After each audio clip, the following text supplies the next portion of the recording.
Myshpaka! Shabbat Shalom. I gotta tell y'all something. So here I am. I'm getting set up, right? And I see you smiling, sis. So I'm getting set up. I'm trying to make sure the right screens are prepared. And then out of nowhere, now keep in mind, we're not live in the moment, right? And then what does Marilyn do? She boos me privately between me and her. And I had to scroll down, not because I couldn't see it. I scroll down, she's like, and I'm like, you starting already? And we ain't even get this thing cranked up yet. She booing me. Don't be laughing, sis. I see you. Shabbat Shalom, Myshpaka.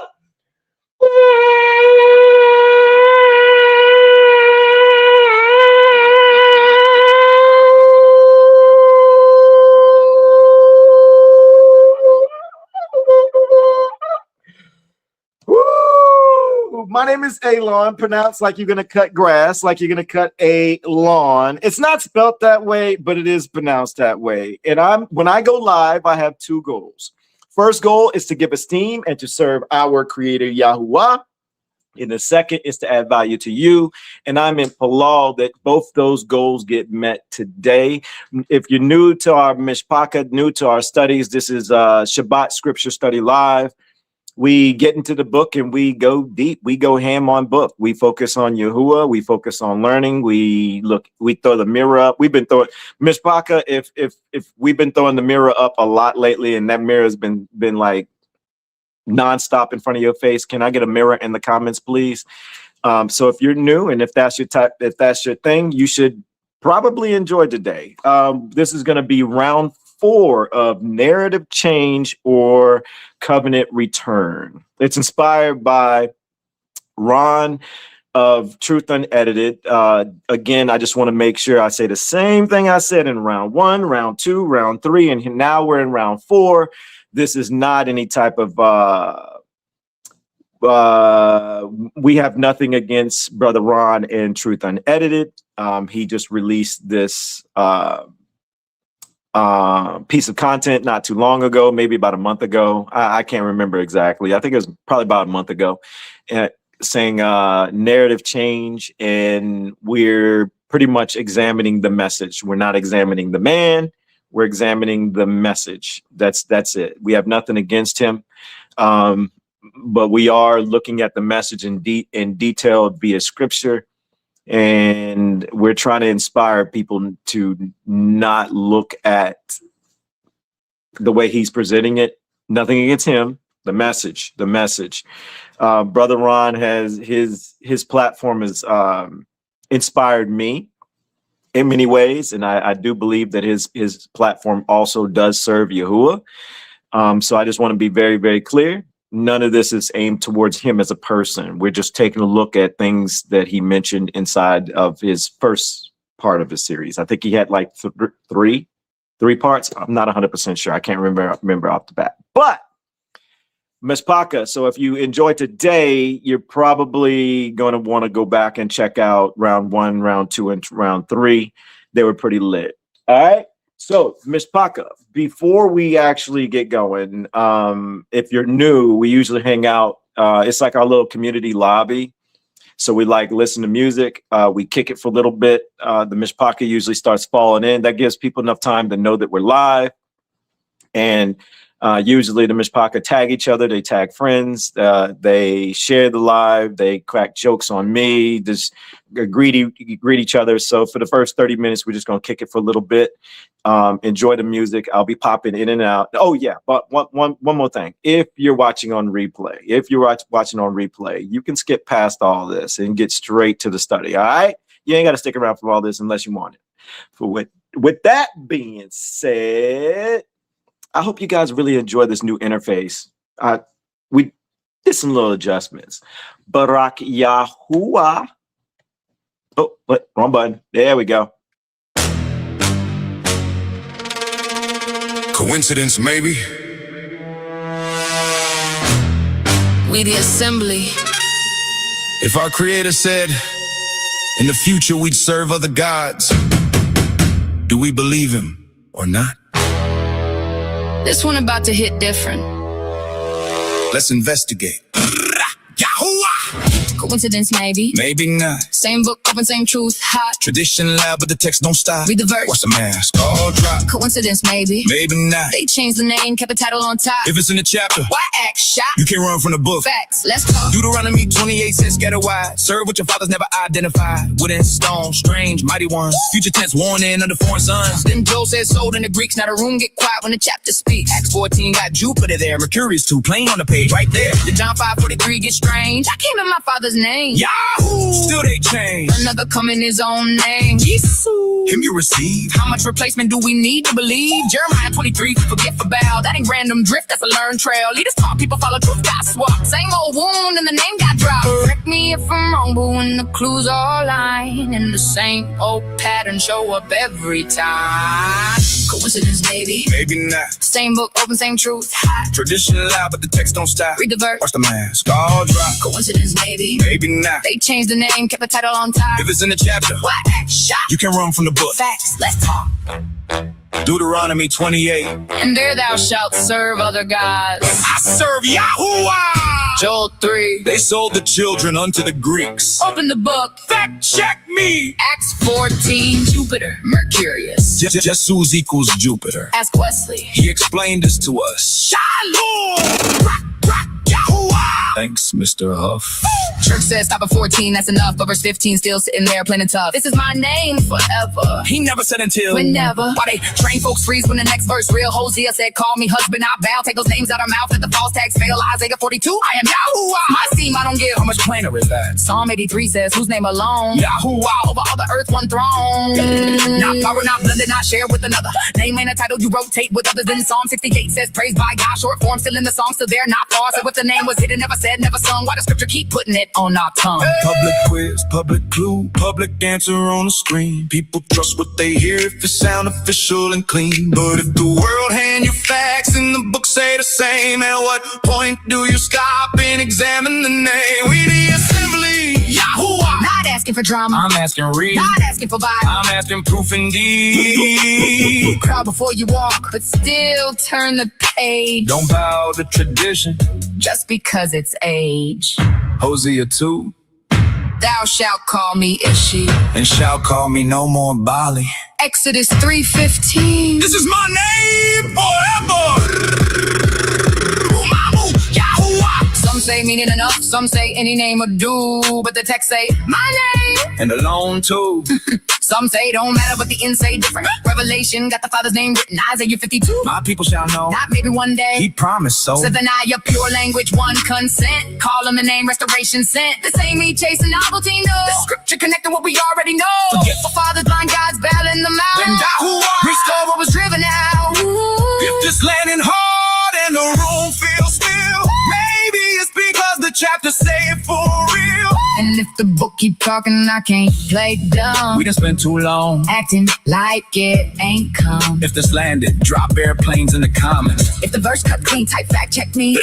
Yahuwah. Let's keep investigating. We the assembly. Whole chapter, no cherry picking.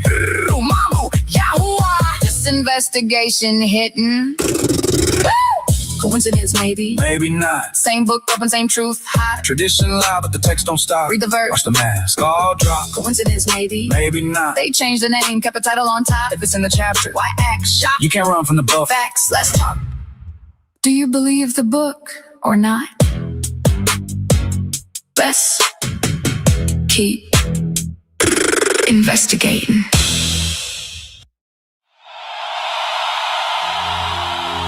We the assembly. Can I get a disclaimer? Barak Yahuwah.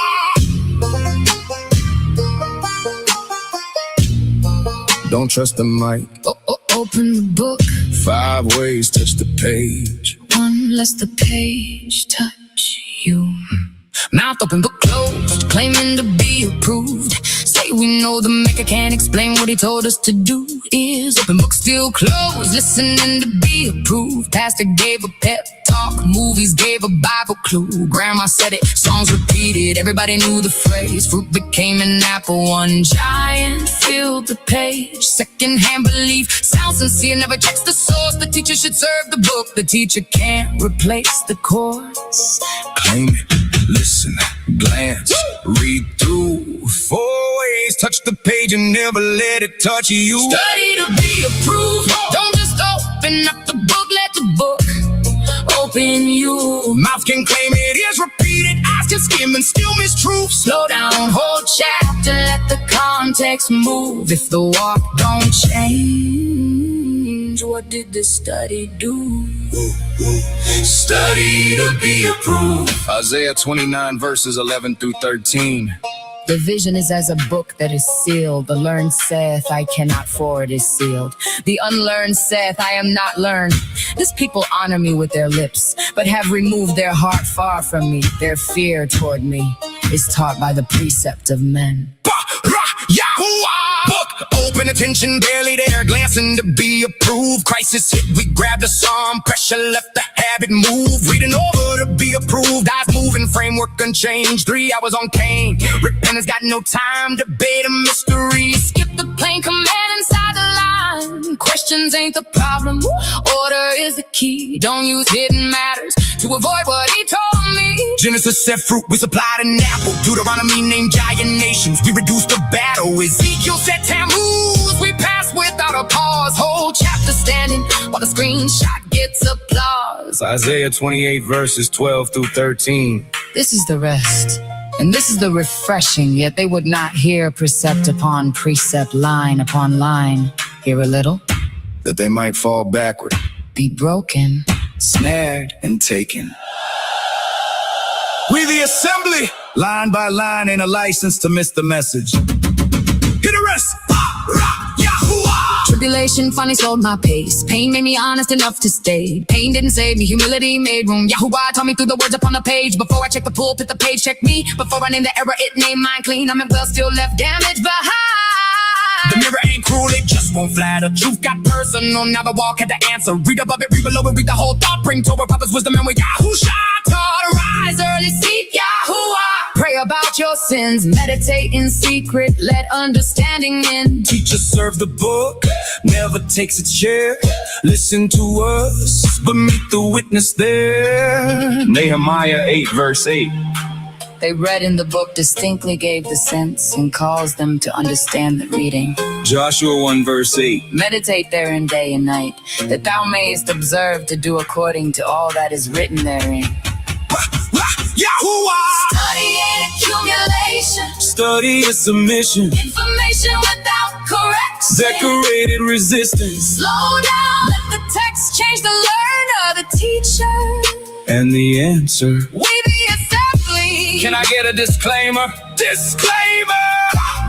YAHUAH! Don't trust the mic, don't trust the chair. Read the whole chapter, meet us there. Check above and check below. If the context changes, then let it go. Drop it, whole chapter. If the book made room, say let the book open me. If correction came through, Drop YAHUAH! if the walk got moved, we don't read or look deep. We study to be approved.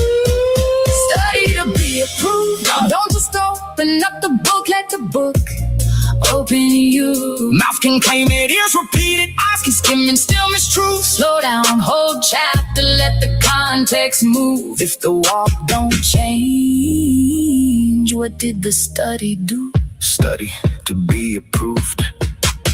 Truth received. Context understood, heart corrected, walk renewed. Don't trust us, open the book, Read the chapter, check the fruit. We the assembly, study to be approved. YAHUAH! YAHUAH! Myshpaka, let me tell y'all, baby girl loves that song. We were running some errands, yesterday or the day before, and she's like, play that song that says disclaimer. She love that song. Barak Yahuwah.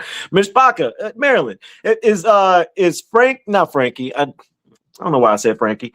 Boo. Okay, my bad. Okay. What up, Aki? Is Philip or Christy here? Have you seen them in the comments? Philip or Christy? No. Well, Philip I know you and Christy, y'all either here or y'all watch on replay. I want to show y'all something. They live in Australia, right? Look what Philip sent me, y'all. Philip and Christy sent me this. It says YAHUAH on it. I already got it a little dirty. I gotta clean it. All right. But I thought it was really nice, and I wanted to say thank you to them publicly. And I really appreciate y'all and y'all support. And I got a snitch on baby girl. I told her I was gonna do it. Y'all, baby girl said she gonna sneak in the room and take it off my hand while I'm sleeping. I said, hold up. So you telling me you gonna sneak in the room while I'm sleeping, and you gonna rob me? I said, I'm gonna tell everybody you gonna rob. You said you gonna rob me. I know you laughing, baby girl.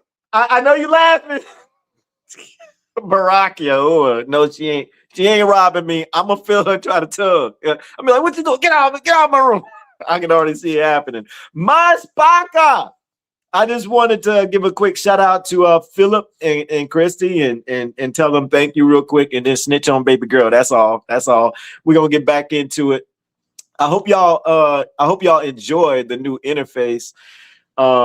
Where you can read the lyrics while it's going. Some of it still needs a little bit of work. They're off a little bit, but don't worry, I'm gonna get that tweaked. And by the way, if you don't know, this is actually going to be part of you guys are going to have the full the Kodesh lobby, music lobby, but the way it's designed with the list of songs and then the player and everything, and then how it expands and the lyrics flow, that is going to be part of the listening area that's going to be available to the community when we launch our new custom website.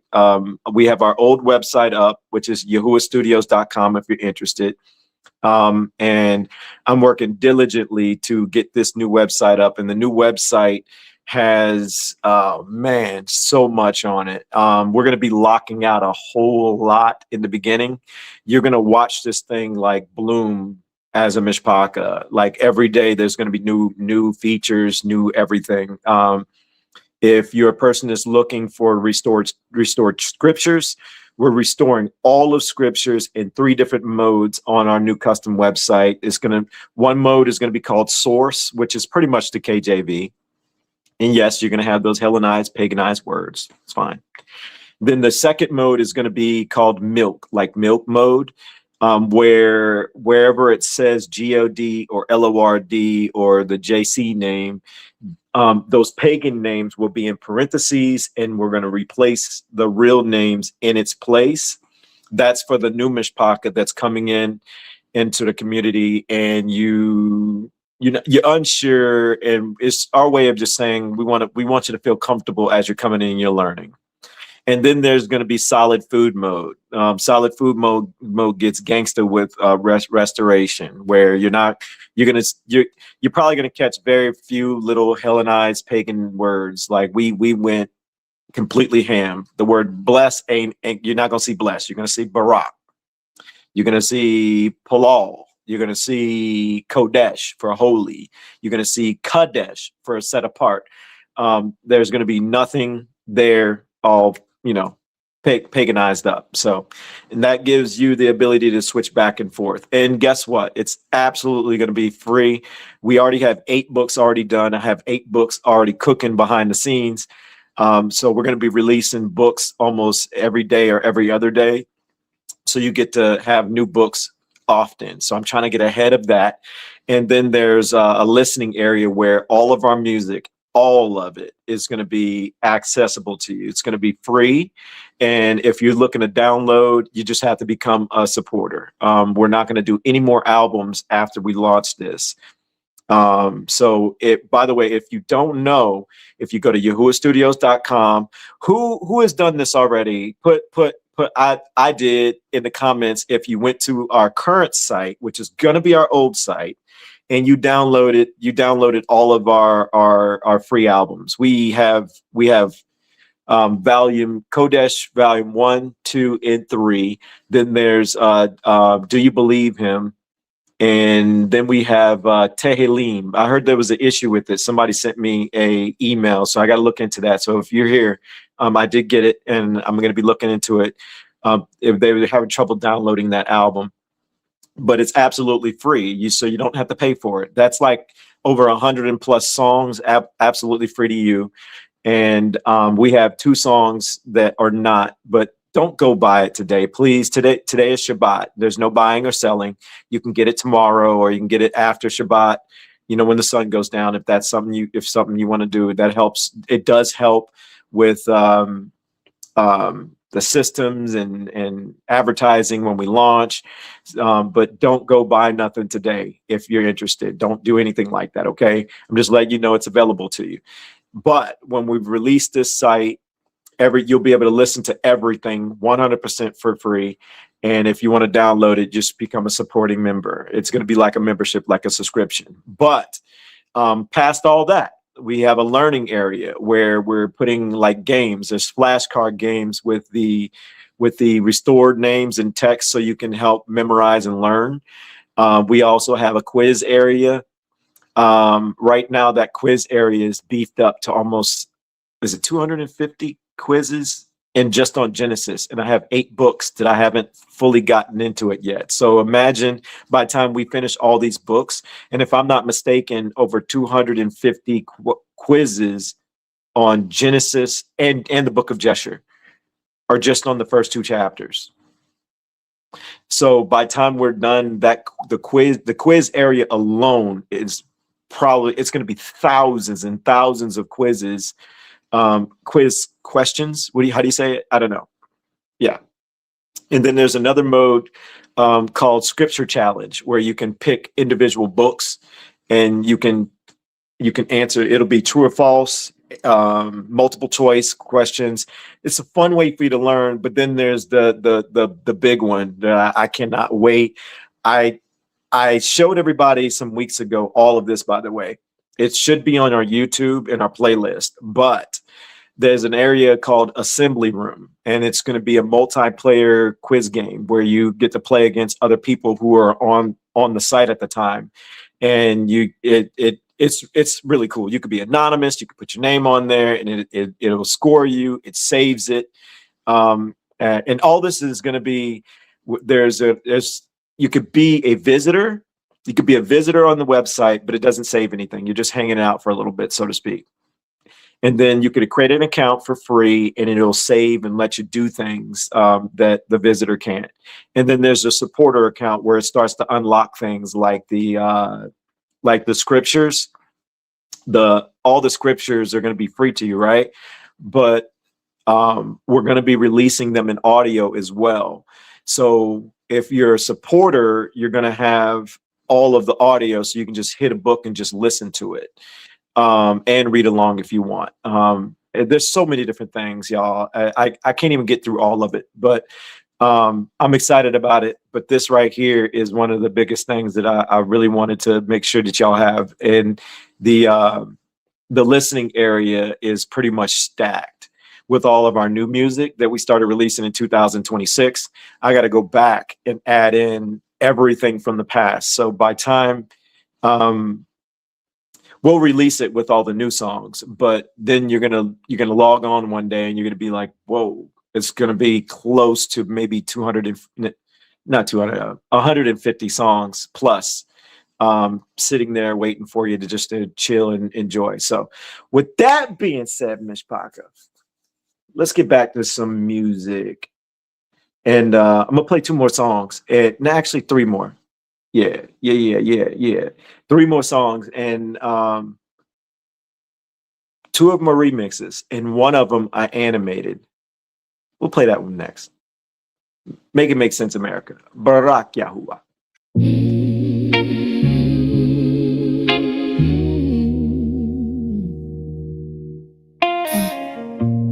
America, come here real quick. Got a question with a kick. If the receipt don't match the fit, why you still selling it? We the assembly. Bring the book, bring the proof. Make it make sense, America, make it make sense. One hand on the flag, other hand on the fence.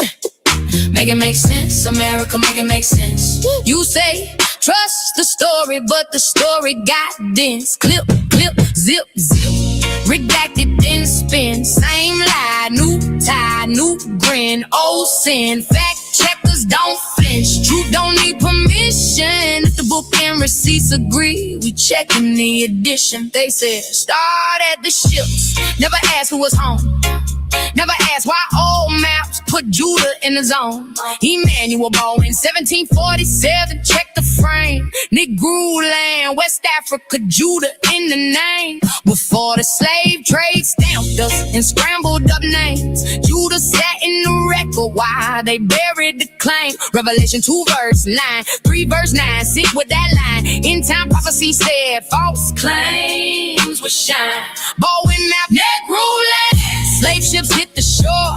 29 years later, 1776, locked the door. America knew the file, kept the record low. Allied with the claim while the real roots show. Jews, the book say, no, no. Textbook boys smile, but the middle page missing. Caught us too loud when we started really listening. Government got secrets with the black market kissing. Every time truth knocks, nothing to see citizen. Uncle Sam smooth with a brand new smile. Same old files stay buried for a while. Said, baby, just trust me, I changed this time. But lipstick on the collar, got a paper trail line. Paper trail, tell the truth. Fact checkers, show the proof. Proverbs 18 verse 17. He that is first in his own cause seemeth just, but his neighbor cometh and searcheth him. Make it make sense, America, make it make sense. You say, trust the story, but the story got dense. Clip, clip, zip, zip. Redacted, then spin. Same lie, new tie, new grin. Old sin. Babylon wore bricks, now Babylon brands. Tower had a top, now the tower got plans. Market got a pulpit, money got hands. Mammon got a choir, and the choir got fans. News got a script, and the script got a sponsor. Pride got a crown with a smooth little posture. They call evil good, then sell good as strange. Switch signs on the shelf, then they call it a chain. Red cup, blue cup, same bit of drink. New face, old race, same chain, same stink. Left wing, right wing, same bird. Fly both wings, flat while the people ask why. Make it make sense. Come on, make it make sense. Did that land? Isaiah 5 verse 20. Woe unto them that call evil good and good evil, that put darkness for light and light for darkness. Church got the comfort, camp got the pride. Both got scissors when the whole scroll slide. One cross for blessing, one cross for blood. Both skip correction when correction pull up. Pastor said peace but forgot repentance. Camp said try but forgot the sentence. She found Deuteronomy then dodged obedience. Found a curse heavy but skipped the ingredients. YAHUAH warned us through prophets and signs, but America trained us to pledge to the line. Yahushua said don't swear, let your yeah be yeah, but they start kids early with the hand in display. Hold up. You say don't trust the book unless the system approve it. Then trust that same system when it edits the view. Make it make sense. Who fact checking who? This ain't hate for the people. This a call through the smoke. When the whole room laughing at a lie that ain't a joke. If the truth make you wiggle, let the word do surgery. YAHUAH ain't asking for patriotic perjury. Come out of her, my people. That ain't just olding. That's a present day warning for the cup they make us drink. Revelation 18 verse 4. Come out of her, my people, that ye be not partakers of her sins, and that ye receive not of her Make it make plagues. sense, America, make it make sense. One hand on the flag, other hand on the fence. Make it make sense, make it make sense, America, make it make sense. You say, trust the story, but the story got dense. Clip, clip, zip, zip. Redacted, then spin. Same lie, new tie, new grin. Old sin, fact checkers don't flinch. Truth don't need permission. If the book and receipts agree, we checking the edition. Check the claim, trace the line. If the race it don't match, don't sign. If this made you check the story, drop by YAHUAH. If this made you search the matter, type fact checkers. We the assembly, scripture in one hand, receipts in the other. Make it make sense, America. Same lie, different fit. The book stays straight, we caught the edit.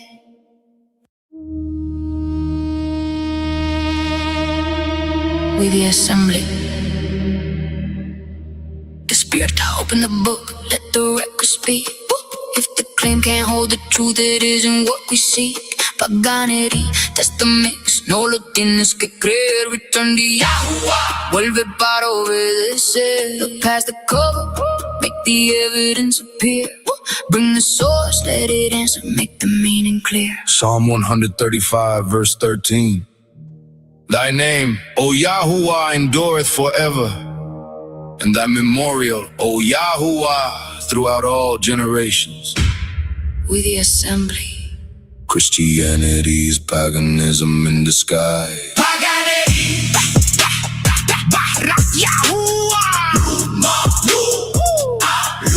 No busco aplausos, bring the source into view. Sin no resisted, I will sing it as true. Nombre, fecha, motivo, every claim needs proof. Test every custom, sing mentiras in the booth. Let the witness stand, correction gets its turn. If my words been true, escucho and return. Yahuwah, keep the book above the heat that burns. Where did the title come from? ¿Quién trazó la tradición? Across the centuries que cambió su documentación. Greco-Roman, bring proof que presenten la razón. A who can't read the heart ni condenar una nación. Mars and Venus, what they call planets. Cada dato va a revisión. Don't turn a label into guilt, sentencia o religión. Yahuwah formed the lights, each path by his design. I worship none, solo a Yahuwah, line by line. Despierta, Open the book, let the record speak. If the pen can't hold the truth, it isn't what we see.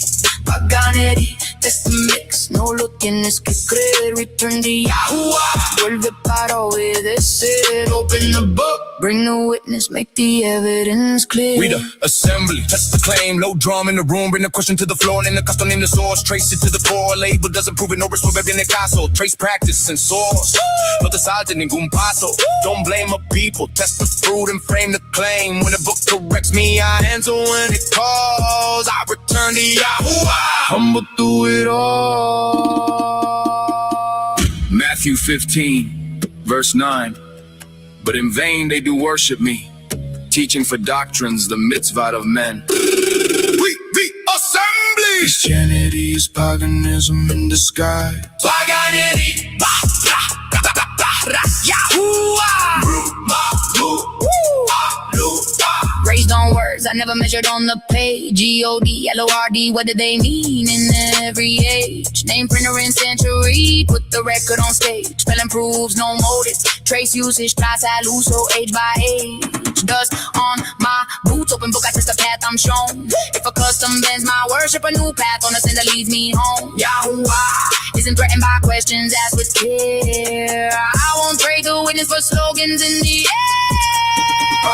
First thing I do believe, each witness keeps his frame. No mezclo dos testigos just to make them sound the same. No name translation, and la conjetura is in fact. Each light is propósito, every course remains intact. Yahuwah, obedience sets my pace. Above the powers, each word stays in its place. No costume, blood claim, hidden code, they conduct, close the case. If certainty outruns the text, correction calls my name.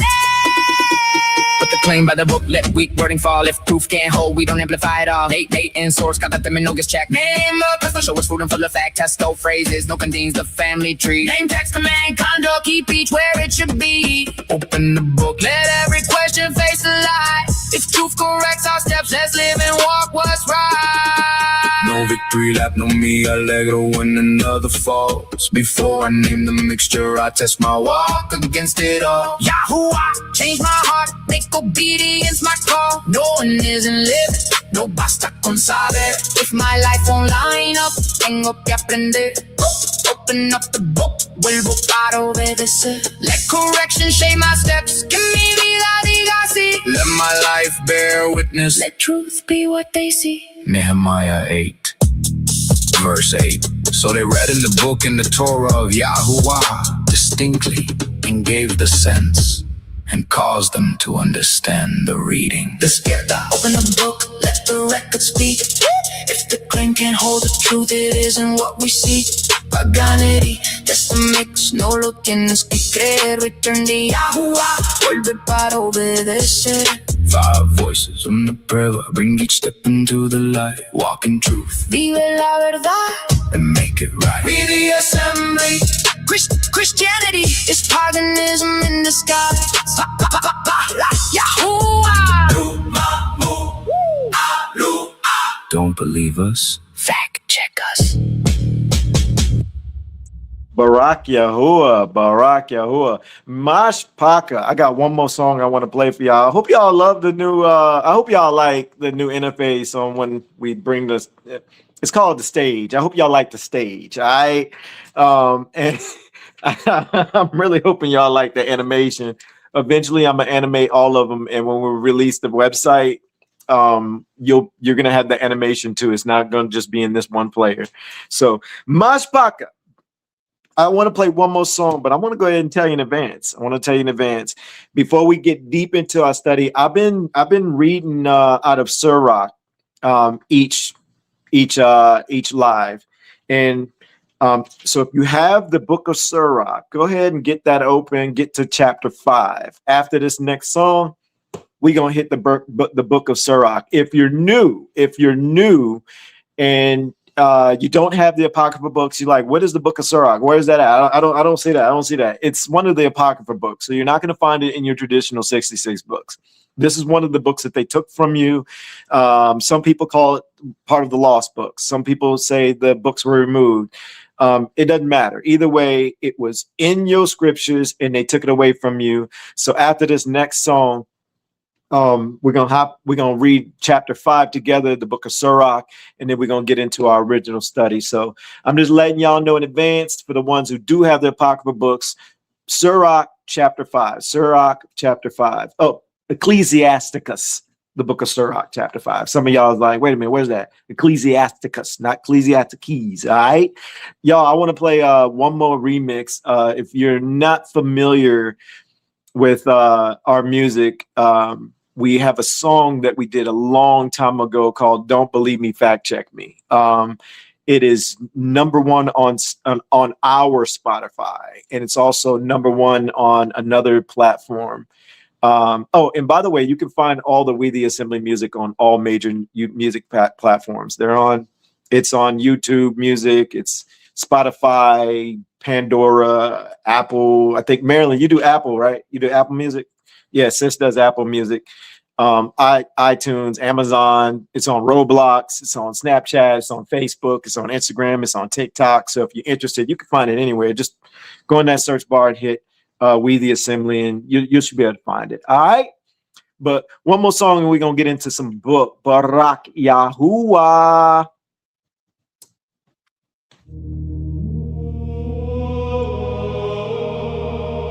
Don't believe me, fact check me. Open up the book, let the whole text breathe. Man-made lies can't change eternity. Barak Yahuwah, His truth sets us free. Fact check me. We the assembly. Barak Yahuwah, let the witnesses speak. First foul skies, let Genesis testify. Firmament splits the waters low and high. Lights and Shamayim mark the seasons passing by. First Enoch tracks their courses, every gate and path align. Flat earth standing firm while ordered lights complete their time. Every pattern names the maker, Yahuwah do the line. Genesis 1 verse 6. And Yahuwah said, let there be a firmament in the midst of the waters, and let it divide the waters from the waters. Don't believe me? Fact check me. Scripture stand eternal, let the lies retreat. Man-made lies can't change what Yahuwah decree. Open up the book, let the witnesses speak. Second foul breach, let Genesis speak. James in those days and after, plainly written when we read. Numbers names the Anakim, Deuteronomy repeats. OG's beggars measured 4 more giants face to feet. Pulpits make one giant every problem of the week. Why the witness gathers dust beneath the seat. First Enoch tracks the Ruach, Yahusha points to Noah's days. Read the agent for corruption follows the same way. Genesis 6 verse 4. There were giants in the earth in those days, and also after that, when the sons of Yahuwah came in unto the daughters of men, and they bare children to them. The same became mighty men which were of old, men of renown. We did the assembly. Don't believe me, fact check me. Yahuwah, do the the scripture he leads. If that landed drop, bop, rock in the feed, then open the book, let the righteous see breathe. Third file, name, let the witnesses proclaim. Exodus says memorial, every age the same. Jeremiah 23 shows the teachers made the people lose the name. YAHUAH, that's tradition. Ezekiel, that's the claim. 501c3, papers never make a shepherd true. Fruit reveals the shepherd, not the platform or the pew. Exodus 3 verse 15. This is my name forever, and this is my memorial unto all generations. YAHUAH! Fact check me! YAHUAH taught me through the scripture, not applause. The everlasting name remains in substitute. Titles fall, Jeremiah named for breach. They forgot his name for ball. Matthew 15, YAHUAH brings tradition to the law. Why do ye also transgress the commandment of YAHUAH by your tradition? Test 1948 against the prophets, full design, lamb return, cleansing new heart, ruach, law inside, one people, one shepherd, David standing in the line. If the marker still ain't met, don't let a date decide. Deuteronomy brings ships, Revelation test the claim. Put the witnesses together, modern headlines don't explain. 2 Thessalonians 2 verse 3. Let no man deceive you by any means, for that day shall not come, except there come a falling away first, and that man of sin be revealed, the son of perdition. Now, the examiner gets examined, bring the mirror near. What rose through my eyesight, what got planted through my ears? Reuben names the doorway, Dan shows anger joined with fear. Sincerity can't make a lion ruach clear. If the fruit is pride and cruelty, I won't call it light. I won't name it ruach just because the feeling's bright. YAHUAH, start with me, let the book correct my sight. If the truth rebukes my line, I bow and make it right. We the assembly, don't believe me, fact check me. Testament of Reuben 1, 15 through 16. The second is the sense of sight, with which ariseth desire. The third is the sense of hearing, with which cometh teaching. Proverbs 3 verses 5 through 6. Trust in YAHUAH with all thine heart, and lean not unto thine own understanding. In all thy ways acknowledge him, and he shall direct thy paths. Read it, test it, admit it, repent, obey. Correction is mercy when pride moves away. Open the book, bring the witness, let the fruit have its say. No voice takes the throne where the scripture must stay. We the assembly, don't believe me, fact check me. Read the book yourself, let the ruach agree. Family lives can't change eternity. YAHUAH, his truth sets us free. Fact check me. I say fact check. I say fact check me. Fact check me. Fact checker. Read it, test it, admit it, repent, obey. Fact check, cause I rock YAHUAH.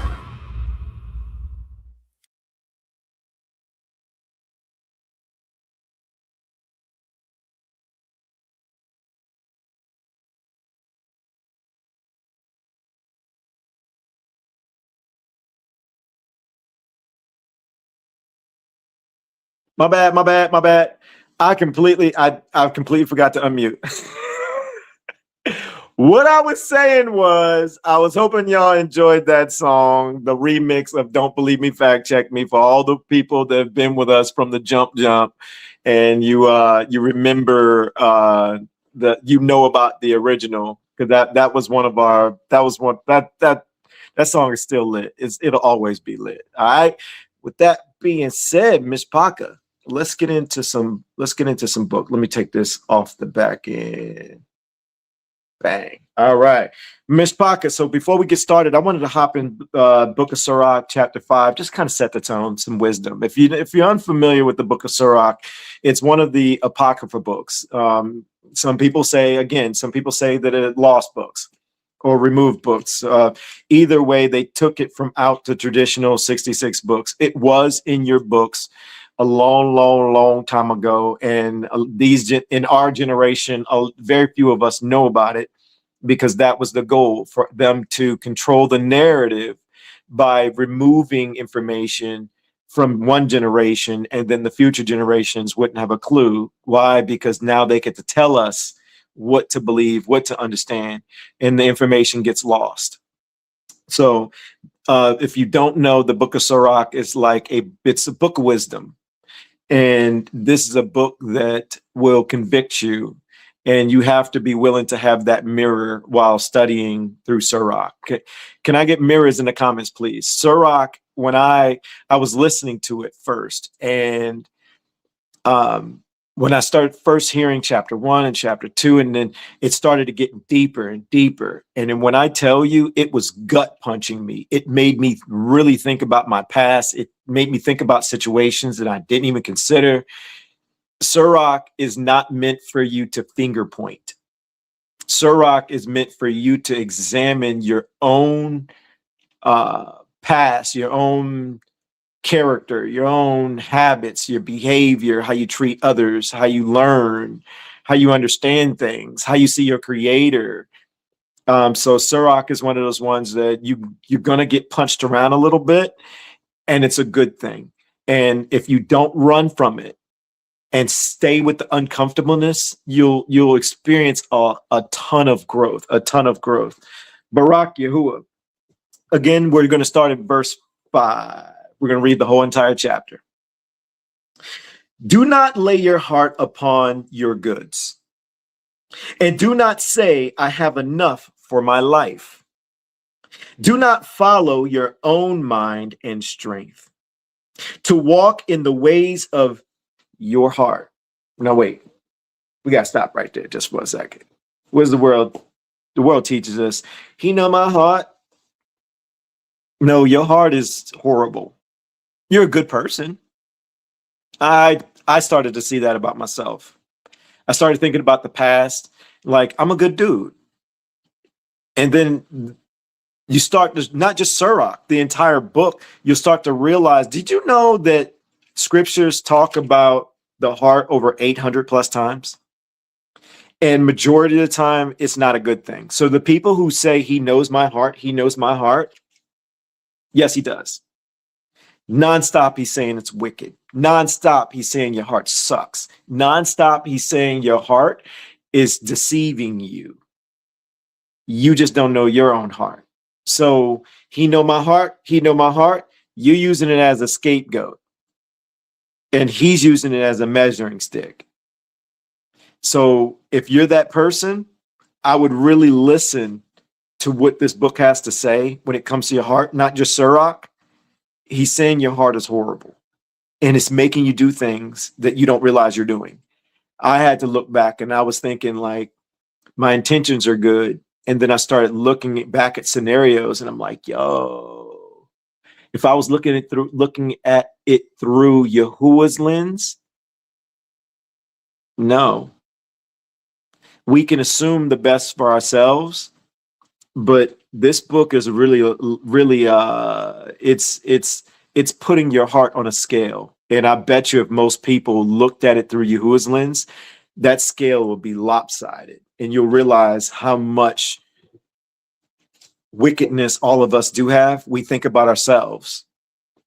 We're willing to lie to get out of scenarios. We're not willing to be uncomfortable. We'd rather put somebody else in comfort and convince ourselves we're doing good in whatever the situation is. We don't know how to have self-control and patience.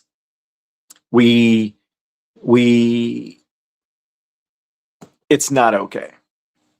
Let's continue. And do not say, who shall control me in my deeds? For Yahuwah shall surely punish your pride. Verse 4, do not say, I have sinned, and what harm has befallen me? For Yahuwah is patient. He shall by no means let you go. Concerning atonement, do not be without reverence to add sin unto sin. Myshpaka, you can add sin on top of sin. An example. Well, let's just say you're lying on something or a situation. You start piling on more lies, right? Then you're lying not only on someone or on a situation that you are clearly wrong, but how can you add another sin? you start lying to others that aren't involved. Then you get those other people to start buying into your lie. Then those other people start to judge people that you've lied on. Do you see how you just added a sin on top of another sin? Did that hit? Did that land? That's just one example. That's just one example. Verse 6. And do not say his kindness is great. He shall be appeased for my multitude of my sins. For kindness and wrath come from him. Ooh. And his wrath rests upon sinners. Do not delay to turn to Yahuwah, and do not put off from day to day. Let's read that one again. Let's read it nice and slow. Do not delay to turn to Yahuwah. Hurry up and change things. Go straight to him. Don't put it off, is what he's saying. And do not put off from day to day. For suddenly the wrath of Yahuwah shall come forth. So the more you wait before you fix your wrongdoing, it's like you're building up the momentum. The book is saying when you're wrong, you need to fix it and you need to bring it to Yahuwah immediately. Because if not, if he decides he's had enough, let's keep going. Oh man, I lost my spot. Oh, yeah, here we are. I'll just read that part again. Do not delay to turn to Yahuwah, and do not put off from day to day. For suddenly the wrath of Yahuwah shall come forth, and in your security you shall be destroyed. Your security, your comfort. You're going to think everything is fine, and then he says, you shall be destroyed. And perish in the day of vengeance. You don't want judgment day to come and you didn't fix your wrongs, especially with him. Do not lay your heart upon goods acquired unrighteously, for they shall not profit you in the day of calamity. Let's hit that again. Do not lay your heart upon goods acquired unrighteously, for they shall not profit you in the day of calamity. You know, I think we can clearly say like some bad stuff, right? But what about the stuff that we think is good and our hearts are off with it? You know? Okay. Do not lay your heart upon goods acquired unrighteously, for they shall not profit you in the day of calamity. Okay. A lot of us are coming into the truth. A lot of us are starting to see that we've been lied to for generations and generations and generations, right? So we were not in the truth. We were calling our creator other deities' names. That we were calling our creator by titles that are shared with deities while trying to get that bag, while trying to get that new house. We were working jobs and doing things that are full of idolization. Is any of this hitting? Don't think just because it don't have to be something stolen or something like in theft. At the end of the day, I think we all were doing things for money and trying to get these things that are not of our creator, the things that are within the Babylonian system. That makes sense? It's okay to work. It's okay to earn a living. But when you fixate your eyes on it so you can have things around you or these things, he's saying, for they shall not profit you in the day of calamity. Do not winnow with every wind, and do not go into every way. For so does the sinner that has a double tongue. Don't be involved in everything. Do not winnow with every wind. Don't get involved in things that don't concern you. And do not go into every wind. You don't have to be involved in everything that everybody's got going on. Focus on your own lane. For so does the sinner that has a double tongue. That's how you get caught up in things. That's how you end up judging people when you shouldn't have been involved in it at all. Let's go back earlier. A person can end up lying, right? Putting a sin on top of a sin. Then you catch wind and you like, oh, girl, for real? She said that. She did that. You know, she wrong. You know, I heard that she did this one day. Bruh, for real? That happened? Nah. He know he should have done this. That ain't right. He did you wrong, man. You see what's happening? The other person ain't there. You know, in Proverbs, it says to, and this is one example. There's so many different angles you can put on this. I'm just trying to hit this one so it makes sense. In Proverbs, it says to hear both sides of the story before making a judgment. Put spree up there. Please, sis, spree. Gossip and slander. My bad, spree rush. I did spree used to be spree. Hold on, I got it, sis. Yeah, gossip and slander. Thank you, spree. Spree. I forgot you changed your name like how many years ago, and I still call you spree. I bet you like, man, he ain't changed my name. Like, you don't see Rush right there. Yo, when she hopped in the community, she came gang in the early beginning, and it said spree. I promise y'all. Sherry, I see you laughing. Where we at? Be steadfast in your understanding, and let your word be the same. Woo. Be swift to hear, and let your being be sincere. And give answer with patience. Can I read that again? Be steadfast in your understanding, and let your word be the same.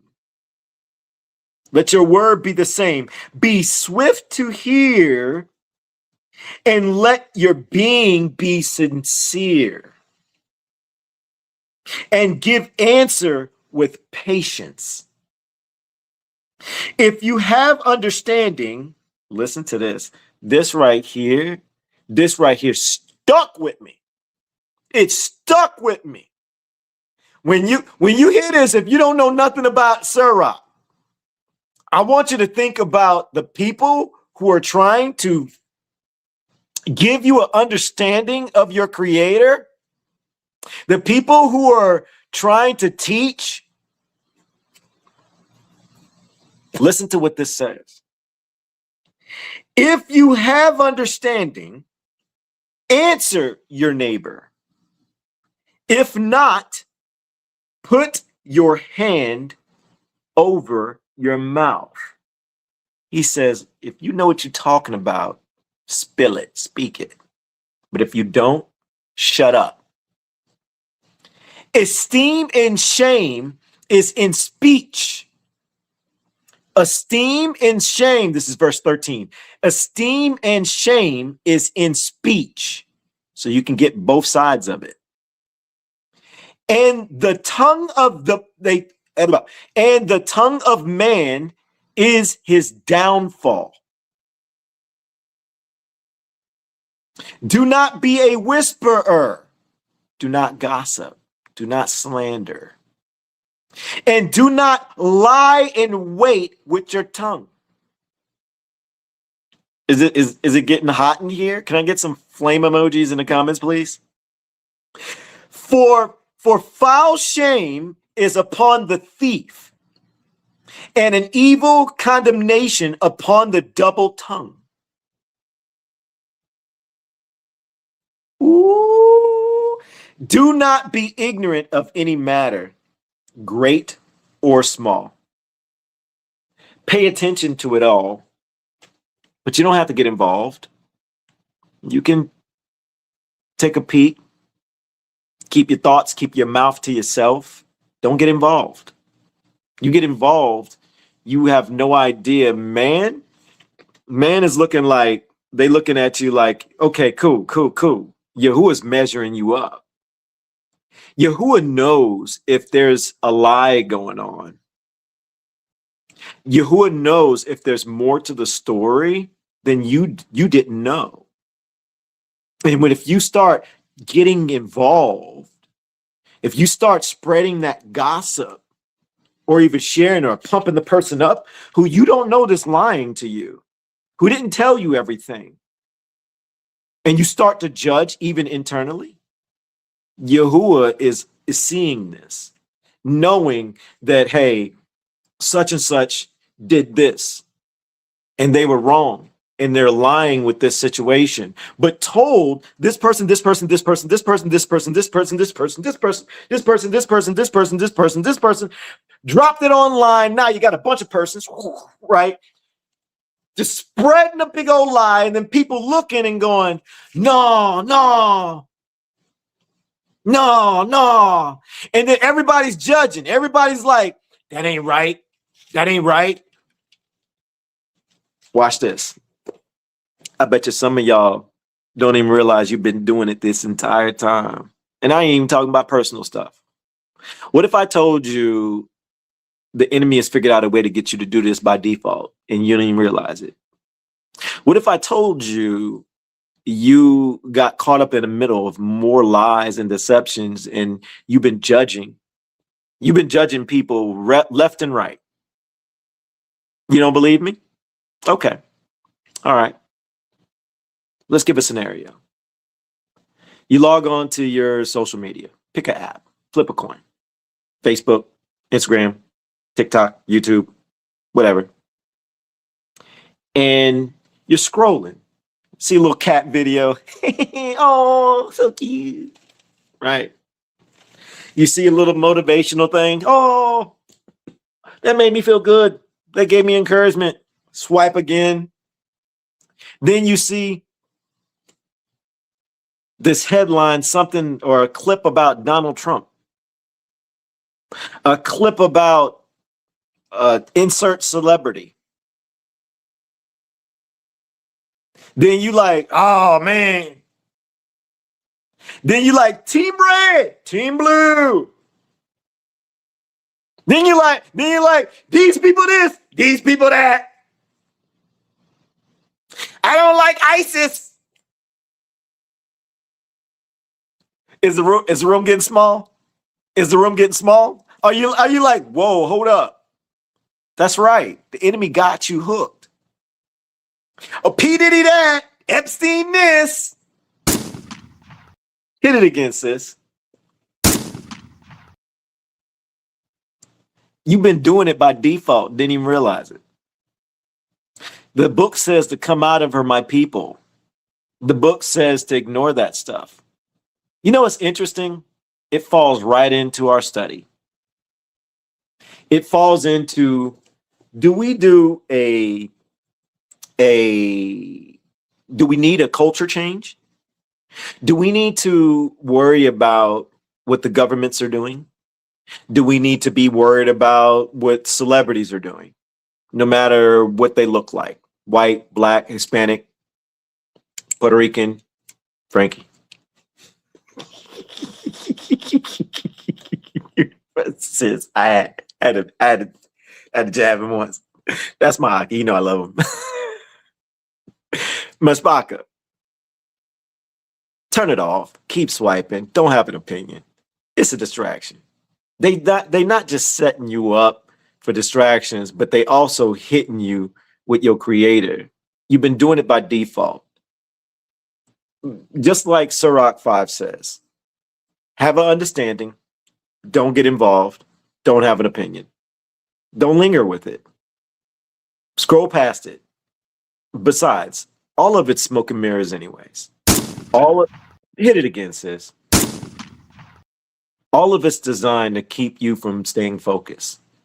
And honestly, it's keeping us away from waking up. Okay, Before we get into our main study, is everybody locked in? All right, if you locked in, put I'm locked in the comments, please. Look at it this way. Scriptures say that a couple of things need to happen before a gathering, which people in today's time will call a second Exodus. Okay, it says that his people have to remember first. So a remembrance has to happen. They have to start recognizing the truth. And part of that is the falling away of the church. The second, we're supposed to confess the sins of our forefathers. Confess the sins that they broke the covenant. And guess what else we're supposed to do alongside that? We're supposed to confess our own sins. If you're studying the book and you're looking at what the forefathers done, we're doing the same exact things.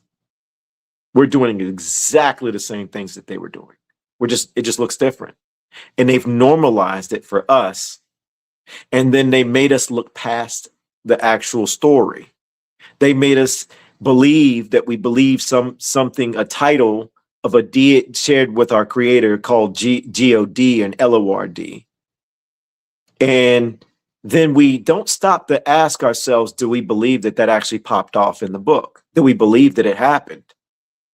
They want to keep you so locked in on the New Testament to where you never take a look at the Old and ask, did that happen? Did that really pop off? Do I believe that it happened like that? Do I believe when my creator says this, did it happen? Does it? You start to realize, and most people don't want to admit this because it makes you uncomfortable.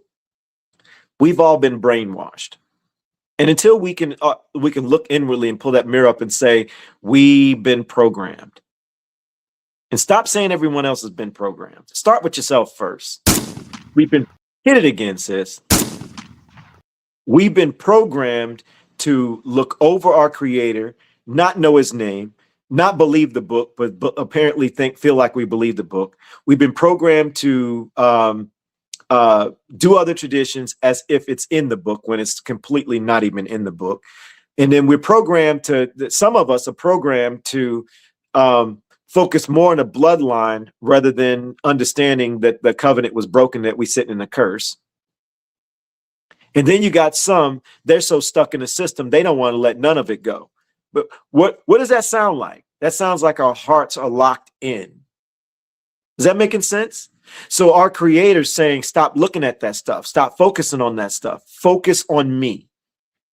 Don't be ignorant to it. Take your peek real quick, have a little understanding, bring it to him, and then focus on a covenant return.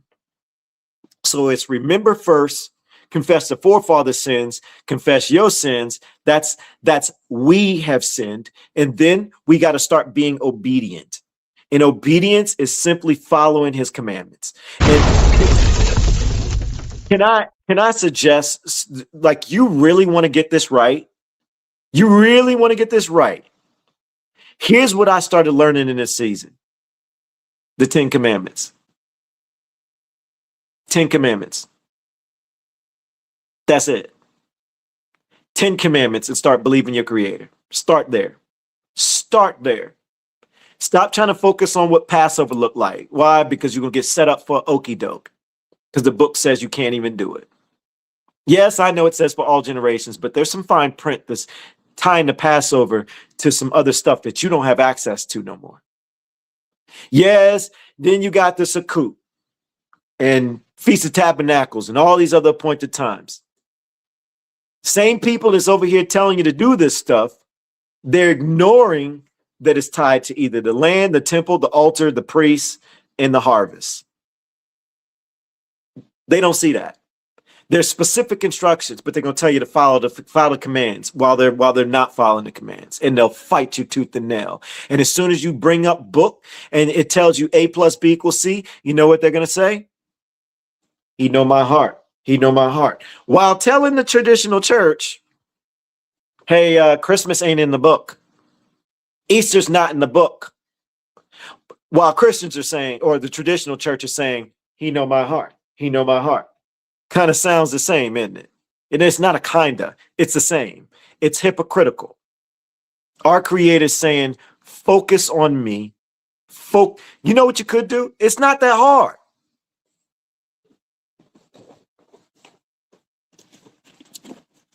And we ain't even got in the book yet.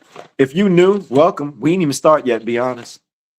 We this is how we do. I just zone out. I promise you, we didn't even start our study yet. Oh geez, y'all always, y'all know. Exodus chapter 20. Exodus chapter 20. And Yahuwah spoke all these words, saying, I am Yahuwah, your Yahuwah, who brought you out of the land of Mitzrayim, that's Egypt, out of the house of slavery. You have no other mighty one against my face. So no other gods. Do not make for yourself a carved image or any likeness of that which is in the Shamayim above the heavens, or which is in the earth beneath, down below, or which is in the waters under the earth. Let's go slow. You have no other mighty ones against my face. Okay. All of us have already figured out that we've been doing that by default. If you're new, I'm going to say something that may trigger you. If you're just trying to figure things out, if you're still kind of focused on the traditional church system of understanding, let me go ahead. I don't mind apologizing to you in advance, but I'm asking you just don't check out. I'm asking you to please just hear me out.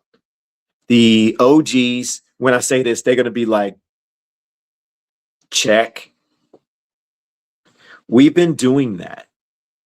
New Myshpaka, I'm about to say something. I'm trying to prepare you. I don't want you to get mad at me. I don't want you to jump out real quick and be like, nah, he went too far. No, I'm not going too far. We've been saying this, and I'm always going to say this. I got to pump myself up to say the name.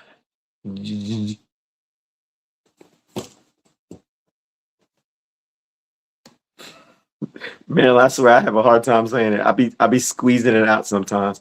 We'll let Huff say it first. The modern English adopted the J for the Latin I's in the 16th and 17th century. So by the time we get to the early modern English Bibles, like the King James, the Latin Jesu in its nominative and vocative forms from the Greek Jesus includes the J as Jesus. Jesus does not mean hail Zeus. The word for hail in ancient Greek is haladza. The name Zeus is a noun that in Greek has an irregular declension. The god we call Zeus in antiquity was called Zeus, but only in the nominative case, and a version of Dios in the genitive, dative, and accusative forms. In Latin, his name was Jupiter. Jupiter. Jesus is a Latin translation of Jupiter. In Greek, it's translated to Zeus. That's another god. Commandment 1 already broken. You have no other mighty one against my face. Oh, you want to keep going? Four-letter name of a chief Canaanite god means Lord. David, when it's Baal, yes, B-A-A-L. Baal. Baal. Did you know that Baal is mentioned inside scripture over 90 times? Baal is the bad guys, plural. Baal is the bad guys. And Jeremiah, if you're new, don't believe me, fact check me. Write down Jeremiah chapter 23. Read from the top right to the bottom. Once you get to the bottom, watch what it says. It says that his people, that the Baal prophets, no, his people were deceiving his own people to forget his name for the name of what? B-A-A-L, Baal. Hosea chapter 2 says that I'm going to take the names of Baals out of their mouths in the future. I'm paraphrasing. I'm not making this up. All throughout the book, we're going up against Baal. Jesus is a Baal worship. Lord, Baal worship. God, Baal worship. Yahweh, Baal worship. Yahusha, Yeshua, excuse me, Baal worship. Jehovah, Baal worship. If you're new, don't check out. I'm asking you to don't believe me. Fact check me. Looks like commandment 1 already broken. Programmed. We have sinned. You do not make for yourself a carved image. Wait, question. Are there any, carved images of Jesus? Is there? Okay. You're not convinced yet, right? Let's keep going. Wait, Buddha? Maybe? I don't know. Shiva. Moloch. They got, let's keep going. Or any likeness of that which is in the Shemaim above. Have anybody seen any carved images or statues of any quote unquote angels? What about doves representing the Holy Spirit?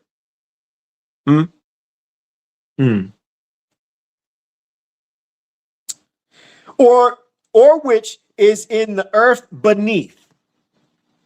Anybody seen any like carved images or anything of, say, like, what's that popular name that everybody's all afraid of? Satan? The devil?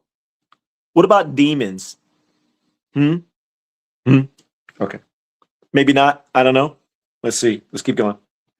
Or which is in the earth beneath, or which is in the waters under the earth. Anybody seen any like carved images of, say, a whale or a shark or, I don't know, a fish? Mermaid, maybe? Maybe. I don't know. You know what I can't help but think also? The idolization of sports. Eagles, Chiefs, Braves, Giants, Marlins. I can keep going. There's so many. I can't even keep up. Y'all, and not to mention, isn't that like an idol? People worship it, worship their sports teams. Somebody got real uncomfortable because you love your Georgia Bulldogs, you love your Alabama Crimson Tide, your elephant. You do not bow down to them or serve them. Again, sports. You bow down to them. People bow down to the statues of JC, Jesus Christ, the Buddhas, right? All that other deities, the sports teams, the way they act. You're serving them. You're serving them. You're being set up. And you say I'm speaking to somebody. I'm also speaking to myself because that's what I used to do. I've gotten out of all this. This is out of my system. I'm trying to make somebody feel it. I mean, when it comes to your sports and your belief system, you turn around and say, I believe in God. I believe in God. And yet 10 commandments you just read through like it's nothing. You don't even know the 10 commandments. I'm reading the 10 commandments right now for the new person. If you're like, wait, that's 10 commandments? Yes. If you're like, I didn't know that, you need to stick around. It's time for you to sit in the hot seat. It's time for you to feel it a little bit. Only because we love you. Can I get a Barak Yahuwah in the comments, please? If this is landing. Shabbat Shalom, Karen. Shabbat Shalom, T. Wilson. I think I saw some other. Maria King. Nelly. I be calling Nelly Natalie. It'd be funny. I'd be messing people's name up. Anyways, where we at? You do not bow to them nor serve them. For I, Yahuwah, your Alua, am a jealous Alua. He says he's jealous of it all. He said, I ain't feeling it. You're making me feel some type of way. You're hurting my feelings. Do you even care? He know my heart. He know my heart. Visiting the wickedness of the fathers on the children to the third and fourth generations of those who what? Hate me. He just said you've been hating him. Everybody, I'm swinging for the fences. I'm swinging. Who having problems? Who has a favorite college football team? Stop being afraid. Put it in the comments. Go. Me. Hockey team. Me. Soccer team. Or football. Me. Baseball team. Football team. You hate him. You hate him. You hate him. Everybody who says, I love me some Jesus. His name ain't Yahusha. His name is not Yahuwah. It's Yahweh. It's G-O-D. It's L-O-R-D. I can call him different names. You hate him. You hate him. That's what he's saying. Because you don't believe it. You believe what man taught you. I'm Marilyn. I ain't letting up.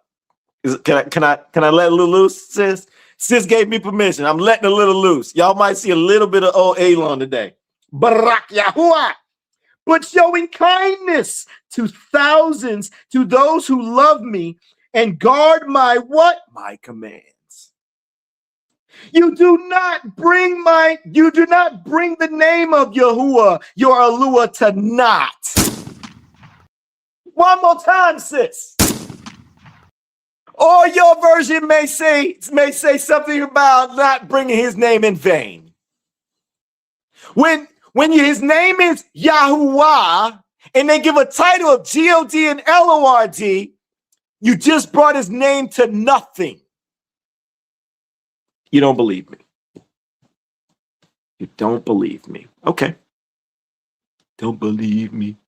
Fact check me. You don't believe me.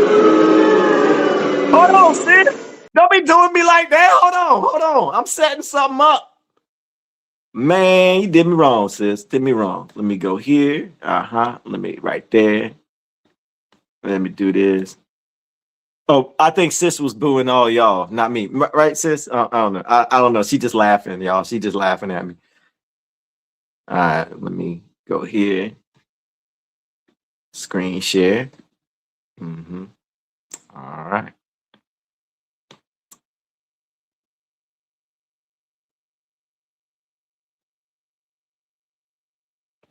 Chad, I want to do some research. You down to do some research? Oh, yeah, absolutely. Tell me what you're digging into, and I'll roll up my sleeves.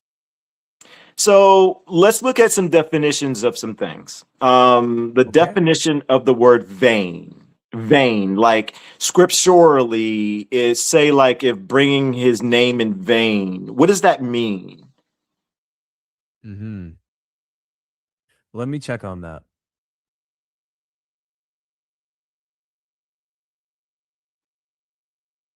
All right. Yeah, so it's more than just swearing. In Exodus 20, verse 7, the word behind vain is shav, which means emptiness, falsehood, worthlessness, deception. So to bring his name in vain is to carry it, lift it up, or use it in a way that's empty or false. That could mean swearing falsely by his name, but also claiming his name while living in rebellion, teaching lies, using it as a brand. It's about misrepresenting him, attaching his name to emptiness or lies. Okay, so let's just say his name was altered and changed to a different name and given a title. Would that be considered bringing it in vain? Let me check.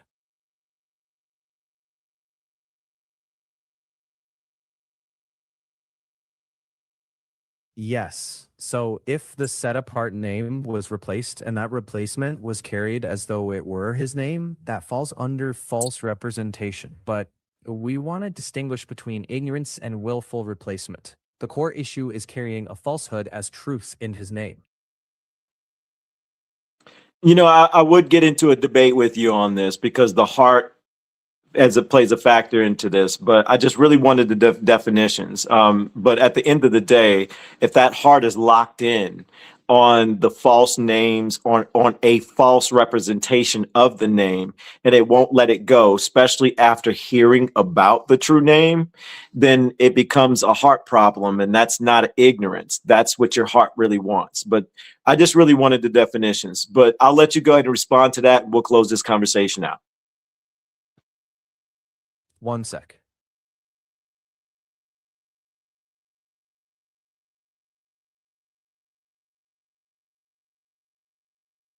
Okay, that's the clean line then. Definition is the same. Vain is falsehood or emptiness, but the heart determines whether it's ignorance that can be corrected or resistance that clings to a falsehood. That's where it becomes a heart issue, not just a knowledge issue. All right, chat, can I get a Barak Yahuwah? Barak Yahuwah. May his name be carried in truth.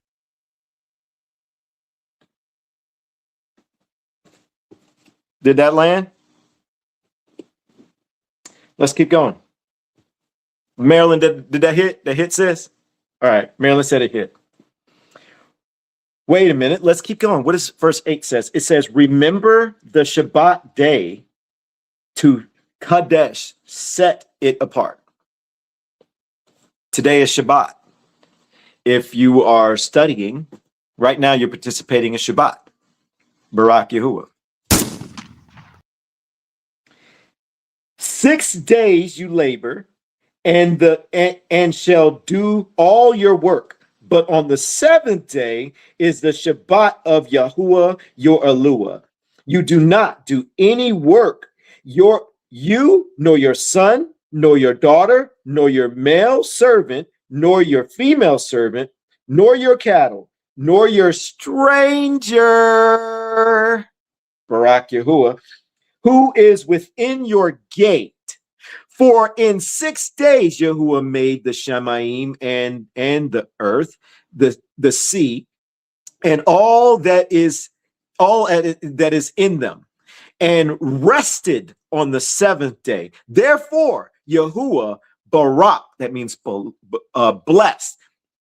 Barak, the Sabbath day, the Shabbat day, and Kadesh it with an A, that set apart it. Respect your father and mother so that your days are prolonged upon the land which Yahuwah, your Eluah, is giving you. Let me slow down there for a second, because a lot of us have issues with our parents. Let's not act like it's not a thing. He just said, respect them so your days will be prolonged. But wait a minute, Elon, I've been through this and been through that. I feel you. Keep in mind, this world is set up and designed for us to bicker and be against each other. If you truly are coming into Yahuwah, it's time to start to learn how to forgive, no matter how ugly people are. Trust me, I know. But you have to have a different heart when you're trying to chase Yahuwah. Look, when you were in that G-O-D and L-O-R-D phase, I get it, because you're sold to be this type of way. But Yahuwah is holding us to a different standard. And trust me, you will find more peace. And by the way, it doesn't mean that you have to go and be around them. It doesn't mean you have to go show up and be a part of their lives. You have to first take it to Yahuwah. You got to let it go here. And you have an opportunity to let them know, like, all is good. You don't have to say, I forgave you. Don't do that. It's going to start an argument. Just know you forgive them. But just start being different. Start responding different. Start biting your tongue. Let them be who they are going to be or who they've been. But you start showing a different side of you. and you start thinking about book and through Yahuwah's lens and not what you've been used to, not their lens, and do not let them trigger you. And if the situation to where they're no longer here, talk to Yahuwah about that and let it go. Let it go and forgive.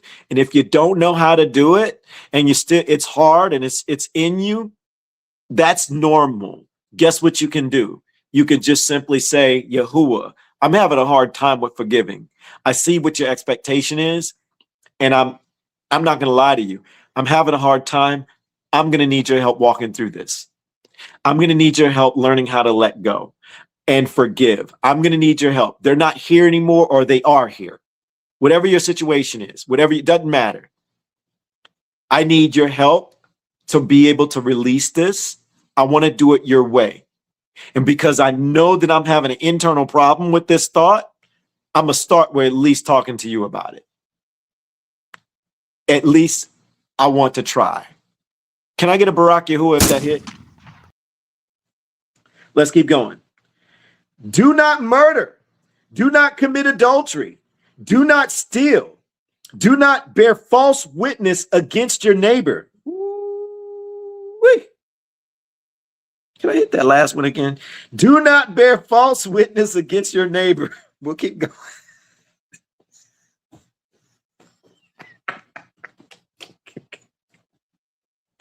Do not covet your neighbor's house. Do covet. Frankie, don't even try me. Do not covenant. Sis, I'm in my head now. Stop laughing. You know I done gave him some ammunition. Stop laughing. Just messing me up more. I'm just gonna keep going. You did it says it again. Do not covet your neighbor's wife, nor his male servant, nor his female servant, nor his ox, nor his donkey, or whatever belongs to your neighbor. Leave your neighbor's stuff alone. Karen, stop laughing. Spray, stop. Heather. Covenant. M. Thank you, Samuel. Samuel said, just say don't. Barak Yahuwah. If you're new, welcome to We the Assembly. Barak Yahuwah. And all the people saw the thunders and the lightnings and the flashes. Look, Myshpaka. Not hard. Not hard. Start there. Sis, I forgot where we was. Where was we? I was somewhere else and I ended up in Exodus. You forgot to? Anybody remember? Where was I before I was going to Exodus? I was in a whole nother chapter. What was it? Oh man, I was gonna read. I'm zoning out. Let's get into book Myshpaka. If anybody can remember, I will jump back in it. Sirach, we read through Sirach, Anthony. We did that. It was another book. I flipped. Angela, stop. She said, laughing squirrel, basically jealousy. There it is. Thank you, Barak Yahuwah. All right, let's get into this study. New Myshpaka. No, we didn't start yet. Are you having fun? Like, wait, this is how y'all study? Yeah, this is how we study. Barak Yahuwah. There, right. What? Right, yeah. Can I get a disclaimer in the comments, please? Myshpaka. This is how we study in We the Assembly.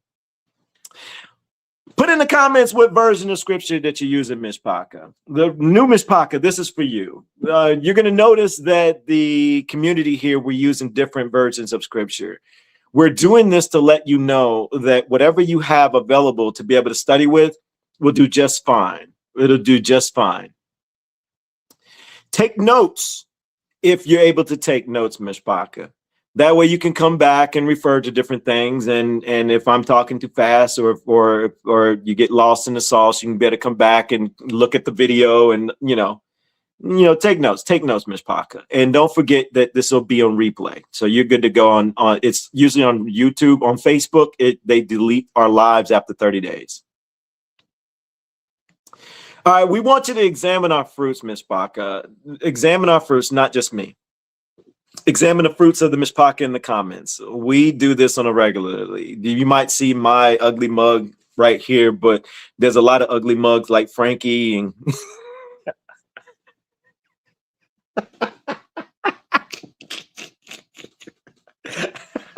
I'm sorry, Aggie. I couldn't help but do it. I couldn't help myself. But Frankie ain't ugly. Frankie ain't ugly. Marilyn looking like, don't you talk about my man? I ain't no Frankie, she didn't do that. She was actually laughing. Examine our fruits, make sure that we're not lying to you, make sure that we're not deceived, make sure we're not trying to deceive you. See if we're really about books. See if we really about our business and we really want to learn. We really want to share. And we're just trying to enjoy ourselves while we do it. That's all. That's all. Barak Yahuwah. All right. Watch our context. See if we're in the book. All right. Myshpaka, the version. The reason why they're dropping the different versions in the book is to show you that you don't have to worry about what you don't have. Why? Because this is simply as doing this. Look, if you have God, just read over it as Yahuwah. If you see Lord or Elohim, just read over it as Alua. If you see the J word, just the real name is Yahusha. You just read past it like it's not there and just replace it with the proper words. The word Israel is really not Israel. It's Yasharal. So for all the Hebrew Israelites that say they Hebrew Israelites, you keep being Hebrew Israelites. What you're doing is you claiming the enemy's verbiage of who you are, which means, guess what? You're not remembering. You're remembering their version. They want you to stay that way. Stop. You are Yasharal. Stop saying you're a Hebrew Israelite. The more you keep doing that, you're delaying the gathering. Did that make sense? Every time I hear somebody say, I'm a Hebrew Israelite. No, you're not. Did you know the word Israel is Israel? Is Isis. Ra. That means Amen Ra. El. That's deities. That's other gods. Is Ra El. That's a trinity, hint, of deities that they put together to make one word. And you're trying to say, you might as well say, I represent three deities because those people took our identity and I want my identity back. So I'm gonna steal the identity that they claiming, not knowing they changed it all together and put it behind deities. So I'll honor that instead of the original thing, which is Yasharal. So I still don't know who I am, but I'll claim who they are. Myshpaka, wake up. Barak Yahuwah. Jerusalem is Jerusalem. Holy or Holy Spirit. Holy is Kodesh. Kodesh. If there's an A where that O is, it means set apart. But Holy Spirit is Ruach HaKodesh. Ruach HaKodesh. The word bless is Barak. The word blessed is Baruch. The word blessing is Barakah. Don't freeze, Myshpaka. Don't freeze. Don't let anyone else freeze you with scripture. But whoso shall offend one of these little ones, which believe in me, it were better for him that a millstone were hung about his neck and that he were thrown into the depths of the sea. Simply put, if somebody freezes you on saying, don't use this version because of that, don't use that version because of that, don't use this version because of that, the book is simply just throwing them in the stumbling block category, whether they want to admit it or not. If you freeze for 3 months, 3 weeks, and you're like, well,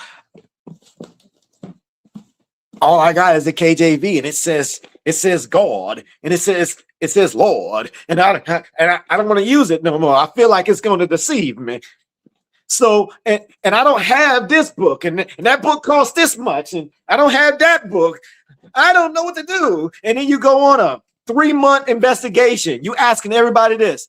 should I get the Sefer? Did somebody say no, because this person ain't this, that, and this, that, and the other. He don't have the credentials of man. And then should I get this book? No, this book is involved in this and that and that. This, they might as well put a millstone around their neck, go jump in the river. Why? Because they're just worded differently. This got the Hellenized names. But guess what? I started off learning with G-O-D and L-O-R-D. You know what caught my attention? It wasn't the names first. It was the lies. The firmament. The way creation was created. Chapter 1, Genesis, caught my attention. I'm over here thinking like, wait, where are the planets? He said that we're in a flat earth called a firmament that sounds like a dome. He says that the sun and the moon are under this dome, under this firmament with the stars. Where are the planets? Wait a minute. Pastors be on stage cracking jokes about planets, but he don't say planets. Wait a minute. Why is the pastor only talking about Goliath? And why am I not knowing the Genesis and 2 Samuel and 1 Samuel and Joshua and Deuteronomy and Numbers?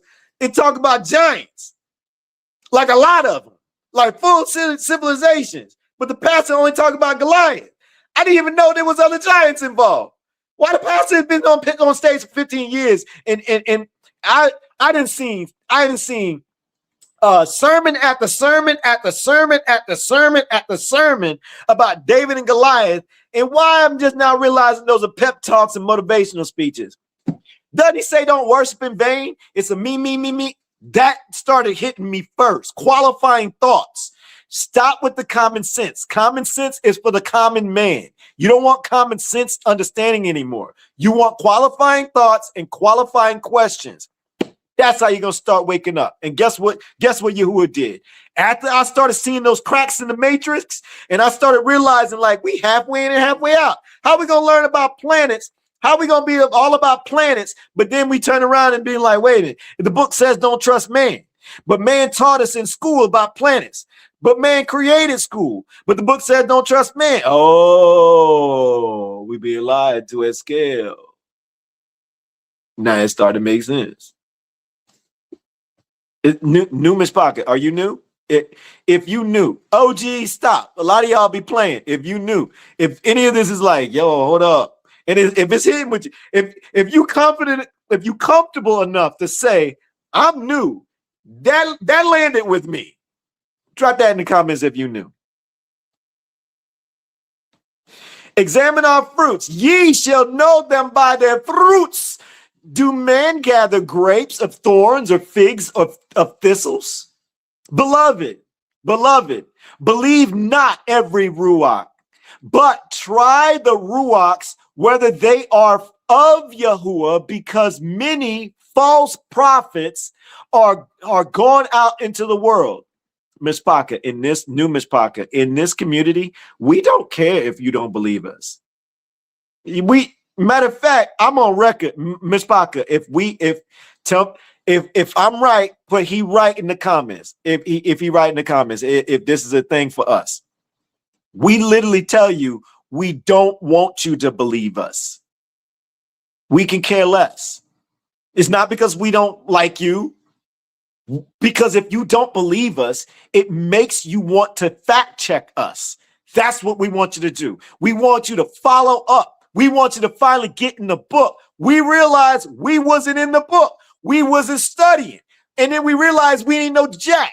We realized we were loose lips saying we believe in our creator and not even knowing what's popping off in this book. We're asking you to examine our fruits. We want to earn your trust. We don't want to convince you of anything. We're just going to show you where it is. And it's either you look it up for yourself, check it out for yourself, talk to the creator, and we want to build that trust for you. We want to build our way for you to feel like, yo, I'm down with them. I like hanging out with them. That was legit. I felt like I feel fed. I don't feel like I got a snack. I feel like I got something I could chew on for a whole year, and I can really consider what's popping off over there. They look like they actually truly care. They're not just giving me a pep talk, trying to make me feel good because my bank account low. Oh, use it. Pray more so you can have your bank account. He just ain't hearing you because you don't have enough faith. You don't have enough courage. You just don't believe. Pastor don't believe either. We just want you to see where the fine print is saying where we messing up and how you get it right. Barak Yahuwah. Which goes to don't believe us. Fact check us. To the Torah and to the testimony, if they speak not according to this word, it is because there is no light in them. Isaiah 8:20. Proverbs 14:15. The simple believeth every word. We were simple, no more, but the prudent man looketh well to his going. Barak Yahuwah. Study the whole chapter, Myshpaka. We're going to be hitting pockets. Actually, we are going to be reading some chapters today, but we're going to be hitting pockets. We're not going to be going in everything, but I decided I am going to go deeper into some of these books. But if we do not read a full chapter, it is your responsibility to study the whole chapter. I'm going to keep it moving. Let's go to this one right here. Our heart posture. We'd rather be corrected by scripture than comfortable with our own overstanding. We learn through scripture. We test everything by the book. We let the text correct us. We choose truth over comfort. We follow Yahuwah above tradition, emotions, and opinions. Myshpaka. We don't mind sitting in it. So if you new, get ready because you're going to be sitting in it with us. All right. Now, let's get back to our study. Now, Myshpaka, and I bet a new Myshpaka like, wait, y'all ain't started yet? No, we just sat in the table. Yeah, that's how y'all get down? Yep. Myshpaka, we were in narrative change or covenant return. This is round 4. Okay, so in round 4, we're going to be focusing on the murmuring, the complaining. What happens? How does Yahuwah feel about it? What's the patterns? What does scripture say about the complaining? Myshpaka, we are doing the same thing today. And for everybody who has started to understand or have already check marked off that the slave trades are directed towards Deuteronomy 28. And you see Africa, you see the black folk, that the descendants from that area. You see them in the book. Then you're either one of the people or you see this happening where, especially in America, and America is not the only place, make sense America, where people are complaining about how black folk is being treated. Civil rights type stuff, Black Lives Matter, Black Power. The book says don't do that. The book, yes. I am a firm advocate against the whining and crying and what's happening today.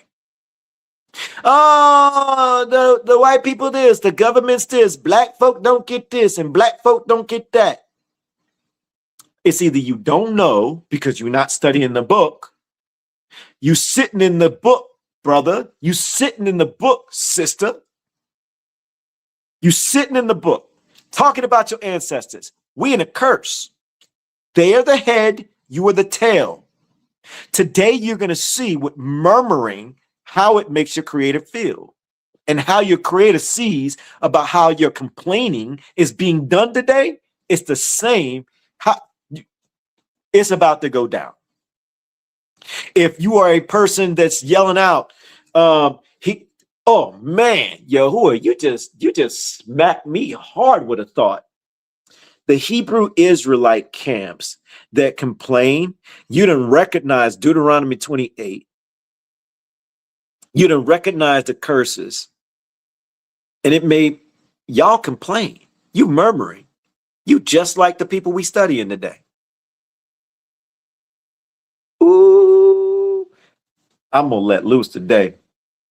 Y'all, Yahuwah, hold me back enough, but let me loose. If you want to let me off, let me off the chain a little bit, but also control my heart, because I know how I used to be when I used to hit these subjects. I am feeling it. Woo, this is about to get good. Barak Yahuwah. Myshpaka, meet me in Ezekiel chapter 3. Meet me there or be Tory Cornbread or Frankie Square. Ezekiel chapter 3. We're going to start at verse 1. Ezekiel chapter 3. I'm almost there. I'm in Jeremiah. I'm almost there. Let me know in the comments when you are there. I'm almost there. I am there. I am there. Now, if you're new, I'm going to be reading out of the Hallelujah scriptures. If you have your books, make sure you're reading along. If you do not have a book, it's all good. It's all good. Just chill with us. Just listen. If you're able to take notes, go ahead and take some notes. We're going to get this bad boy cracking. Ezekiel chapter 3, verse 1. And he said to me, Son of man, eat what you find. Eat this scroll and go speak to the house of Yasharal. And I opened my mouth, and he fed me the scroll. So Yahuwah fed this to him, Barak Yahuwah. And he said to me, Son of man, feed your stomach and fill your stomach with the scroll that I am giving you. And I ate it, and it was sweet as honey in my mouth. And he said to me, Son of man, go to the house of Yasharal, and you shall speak to them with my words. Okay, so painting the picture here. Yahuwah is putting the words in his mouth. And he's saying, yo, I want you to go talk to my people. I need you to be a mouthpiece for me. We got some work to do. Let's keep going. We're skipping ahead to verse 10. Remember, your responsibility to study the entire chapter. Verse 10. And he said to me, Son of man, receive into your heart all my words that I speak to you, and hear with your ears, and go. Come to the exiles. What? Come to the exiles, to the children of your people, and speak to them and say to them, thus said Yahuwah, Yahuwah, whether they hear or whether they refuse. So wait a minute. So keep in mind, he just said, I want you to go to them and I want you to tell them some stuff. And he said in verse 11, he said, and go, come to the exiles, Myshpaka. Look, if you're a person that you connected Deuteronomy 28 with the slave trades, and you yelling out, we the people, we the people, we the people. That chapter says you're in a curse. The covenant was broken. Can you please recognize that? Because I'm watching some people, I'm watching a lot of people, you acting like the covenant wasn't broken. You're in exile right now. You're exiled. You're not in the land. Our ancestors got booted out the land. The land is desolate, which means you are too. You're in temporary places where a lot of us die, not in the land. We're in exile. I cannot stress that enough. Same scenario. This has happened many times. We not the only ones in history that's been exiled. Come to the exile, to the children of what? Your people. I'm trying to talk to you as my people. Will you please listen? Look at this book. You cannot be yelling out Deuteronomy 28, we the people, slave trades, and then you ignoring you're ignoring the fact that you're in a curse. You want the blessings and you ain't even earned it. You want the barakah and you ain't even earned it. And you forgot that they got the head right now and you the tail. And speak to them and say to them, thus says the Alua Yahuwah, whether they hear or whether they refuse. So you can hear it or you can refuse it. It don't matter. You're being told it. So if you let it hit your ears and you ignore it, you still stuck in your emotions. You want to be comfortable in what you think is right. You ignore the fine print. Somebody tell you, well, look, it says we're not supposed to do the Passover right here. Like A plus B equals C. It's not even a parable. It's two verses, like A plus B equals C. What do we do with that? And you go, nah, bruh. But it says for all generations. You just ignore book to debunk what book. So what you could do what? Stay comfortable. And then what you're doing is you telling everybody else we're supposed to do it. It says Passover for all generations. Oh, it's April and March. Time to do Passover. Let's go to the store. What do I do? What do I do? I don't know what to do. It's my first Passover. It's my first Passover. Okay, go get you some lamb. I just got to go to the store and get some lamb. Yes, got to get some lamb. The book says some lamb. Okay, let me go do that. You get somebody, now they run into the store, if this is you, if you're the person on the opposite end, and you were like, I didn't know what to do, so I asked them, they told me I needed lamb, and be like, that was me, they told me lamb, if this is you, if this is your story, say they told me lamb, okay. You go to the store, you go to the meat department. Do y'all have lamb? And they're like, well, what about what? They ask you like, what type of lamb? Well, I'm trying to do Passover. And they're like, well, here's some lamb, and it's packaged up, it's sliced up, and then they got little chunks. It's all in a package. $15 for a shoulder, pieces of a shoulder. You buy you some. You go to the register. Ching, you're like, oh man, that was expensive. You go home. Now you make it. I got my lamb.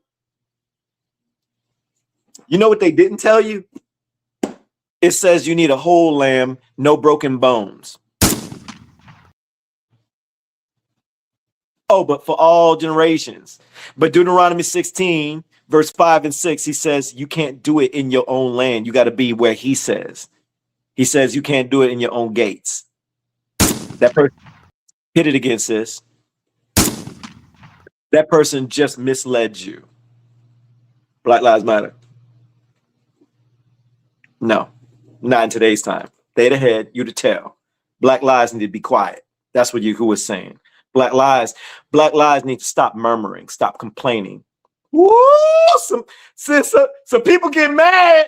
Some people are like, no, he didn't. No, I did. The book did too. No, you didn't. And I'm only saying this because I love you. Barak Yahuwah. We let loose today. Ezekiel, let's go to 14. 14. And the Ruach lifted me and took me away, and I went in bitterness. Why in bitterness? Interesting. In the heat of my spirit, while the hand of Yahuwah was strong upon me. Verse 15.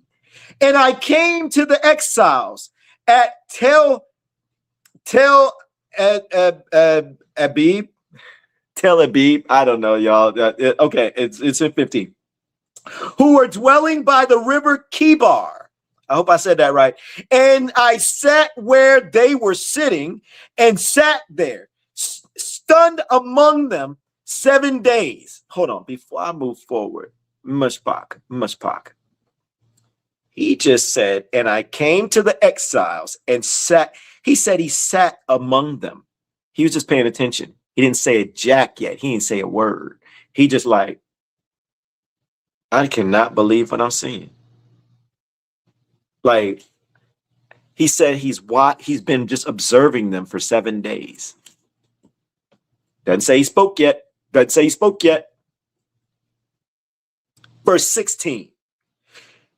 And it came to be at the end of 7 days that the word of Yahuwah came to me saying, now it's time to speak. Son of man, I have made you a watchman for the house of Yasharal. Whoa. Can I ask some of y'all a question? For the ones who said, they told me that. Y'all asked about Passover, right? And somebody said, you got to get some lamb. And I know there was other stuff they told you, right? And you went to the store, you went and got some lamb. You participated in some Passover, right? Can I ask you something? Do some of those people say that they watchmen? Any of them act like they chosen? They chosen watchmen. And you didn't know that they misled you. You didn't know that they made you break the covenant while trying to keep the laws. Oh, but Elon, the laws ain't done away with. Don't fight book with book. I didn't say the laws was done away with. I didn't say that. The laws are temporarily on pause. We don't take that church language over here. The laws are done away with. The laws ain't done away with. Right now, we got to wait. There's other commands that we have to do. But all the appointed times, new Myshpaka. Can I take some weight off your back and some weight off your heart? Right now, all of the appointed times is on pause. Relax. You ain't got to worry about doing them. Studying them is another story. Believing them in what the scripture says, in faith and in truth. You believe that they were supposed to be done. You study how it was supposed to be done. You understand that it was broken. They weren't doing it right. They were doing their own versions of it, or they were following the other nations. It was one of the two. And then you see how he wanted it to be done.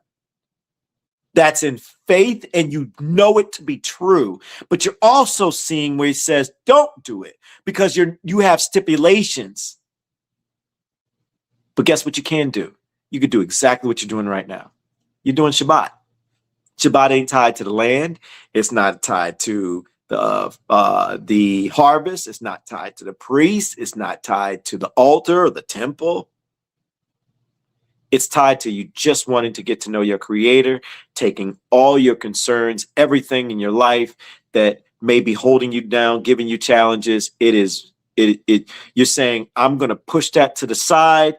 I know they're not gone, but I'm just going to focus on learning about you, Yahuwah. That's what I'm going to focus on. Let me tell you something. I know it sounds scary because life doesn't stop. Tomorrow it picks back up. But when Yahuwah sees you doing these things, watch the changes that start to happen in your life.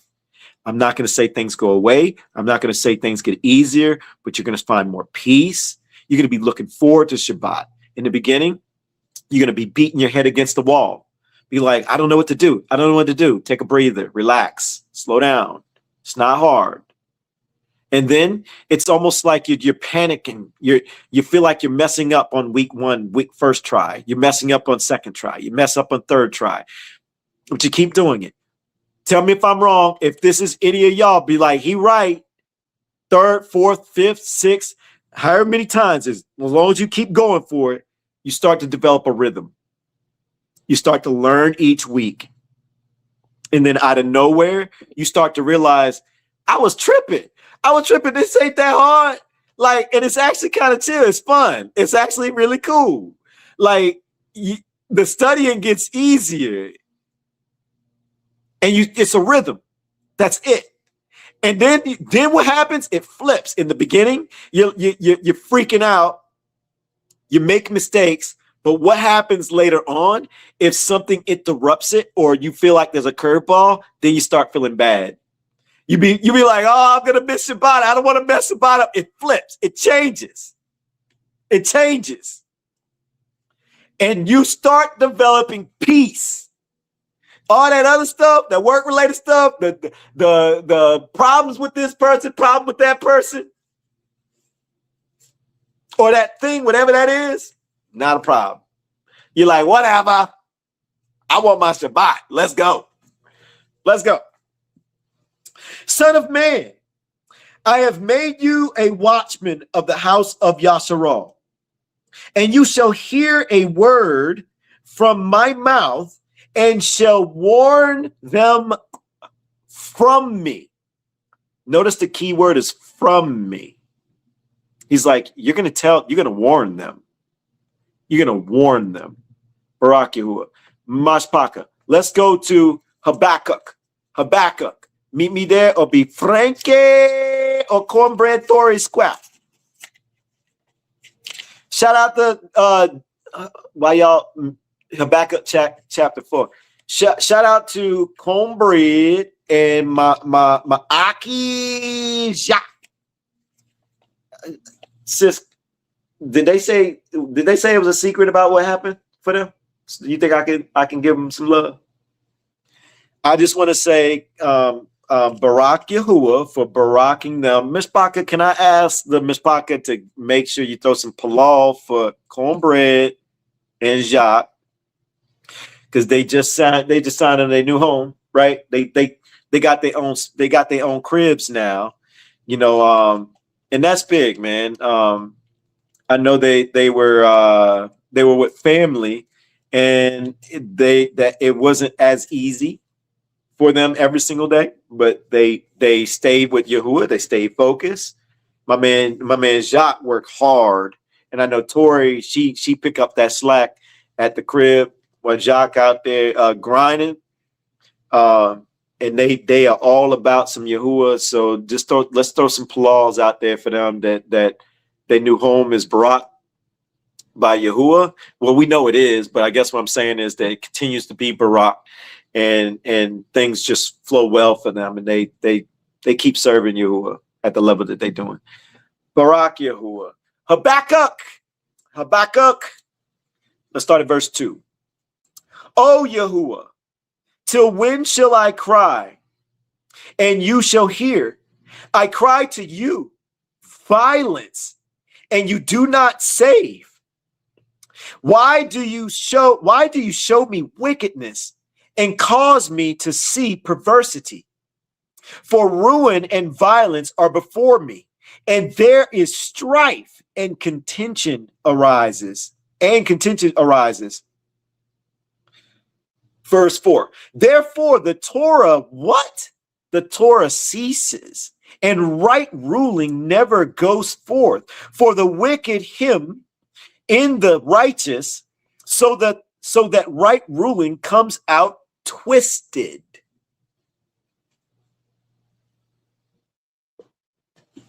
Myshpaka.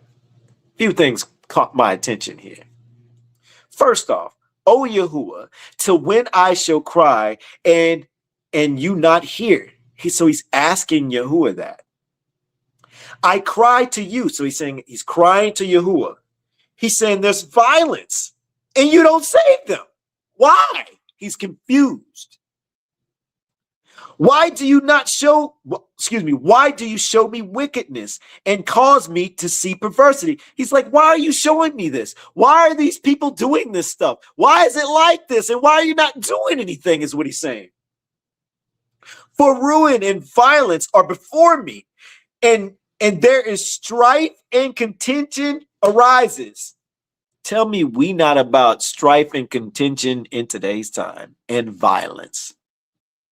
See, we think, like, what if it's the same things that look, scriptures say it gets worse each generation.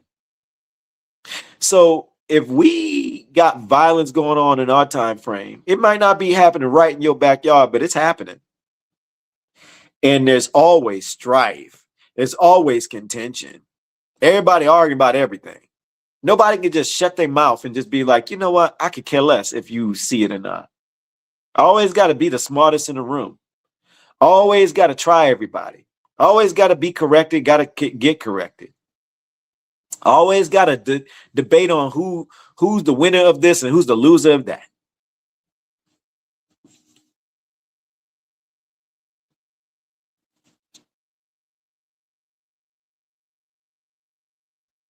Sister, you see that? I'm not sure if they trying to be funny. Sherry, keep an eye on YouTube for me. If you think if there's some jokesters that don't really fit the We the Assembly jokes inside YouTube, Sherry, you got the permission to go ahead and boot them up out of there. I'll let sis head. Y'all better watch out. Like, between Marilyn and Sherry. Marilyn is trigger happy. If she get an opportunity to block somebody, like she enjoy it, like she get a kick out of it. And Sherry be nervous, but Sherry's like, I got you. I got you. I got you. Who is it? Who is it? And then she'd be like, then she'll hesitate. She'll be like, ooh, okay, I'm gonna do it. I'm gonna do it.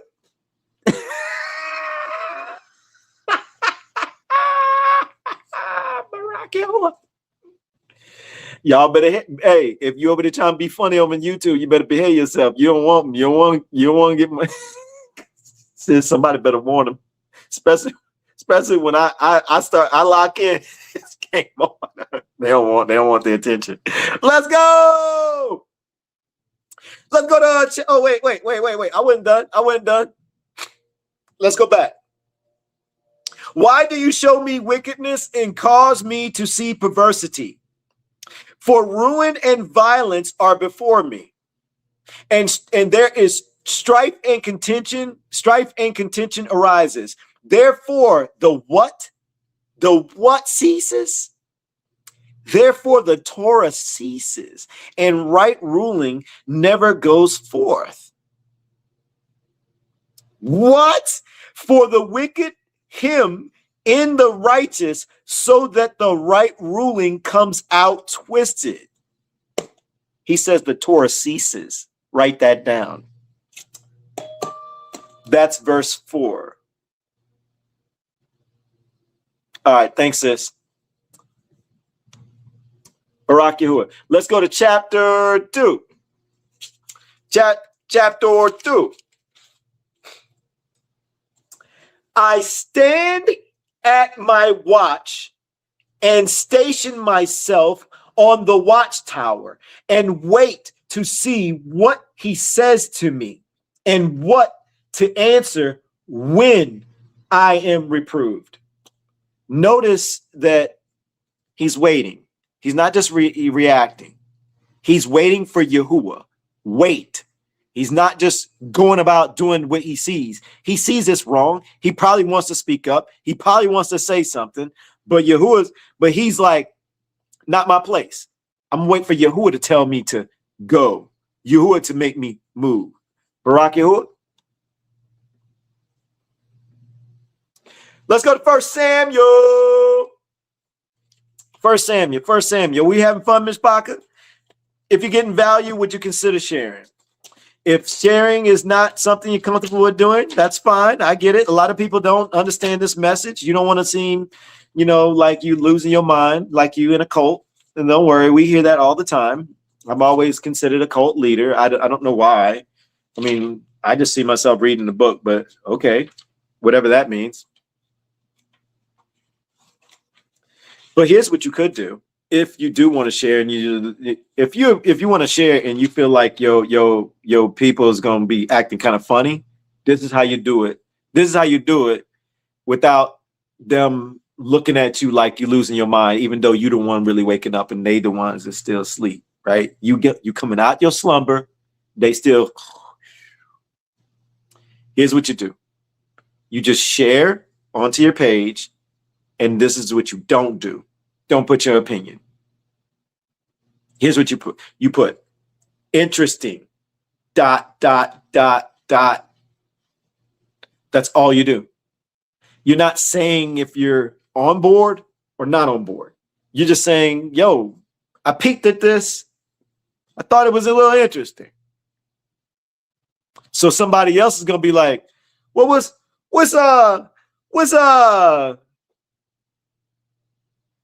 Terrell McDonald talking about? What's Carol Calhoun Davis 4721 talking about?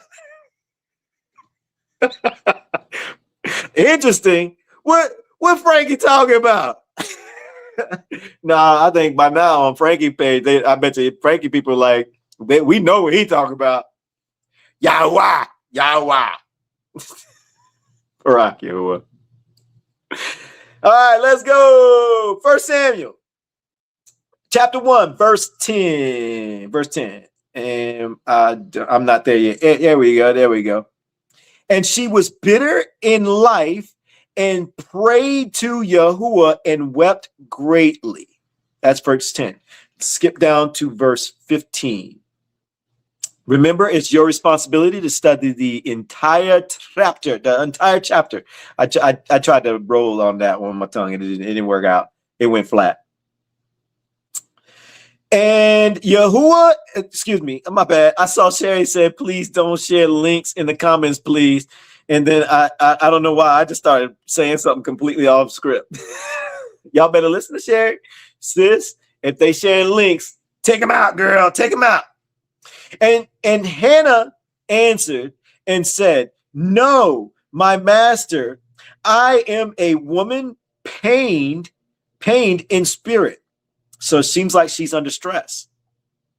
And I have drunk neither wine nor strong drink, but have poured out my being before Yahuwah. 16. Do not take your female servant for a daughter of Belial. That's Satan. That's Satan.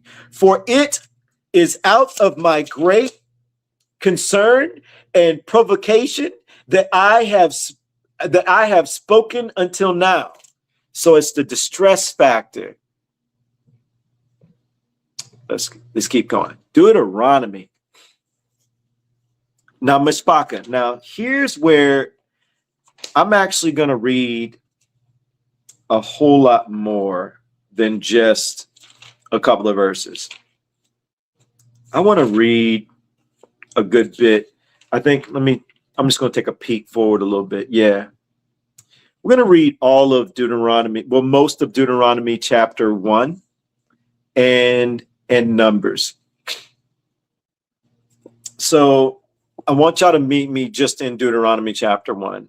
I know it says 26, but we're gonna go ham here. We're gonna read this entire chapter. I want most of the chapter. I want everybody to consider what's really going on, the complaining. I want you to look at Yahuwah's standpoint of things. So we're gonna get a good look at this, and then we're gonna do the same thing with Numbers. So Deuteronomy chapter 1. Deuteronomy chapter 1. Yo, I ain't gonna lie. I gotta blow my nose. Is it okay? Can we do a song break? Miss Hawkins, Robin, Frankie. Who else? Cornbread. Who else? Karen. There's a few other jokesters. Don't be trying to say I'm going to the bathroom. I'm gonna sit right here and I'm gonna blow my nose.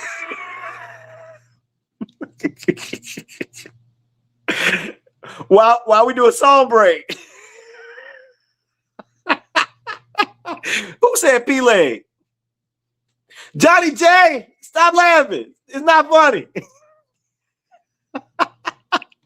Every live, I always yell. I like yelling out Johnny's name. I think he know that by now. Myshpaka, we gonna listen to a song real quick. Let's do this one of the new ones. I like this. Yeah, buddy. Let's get it.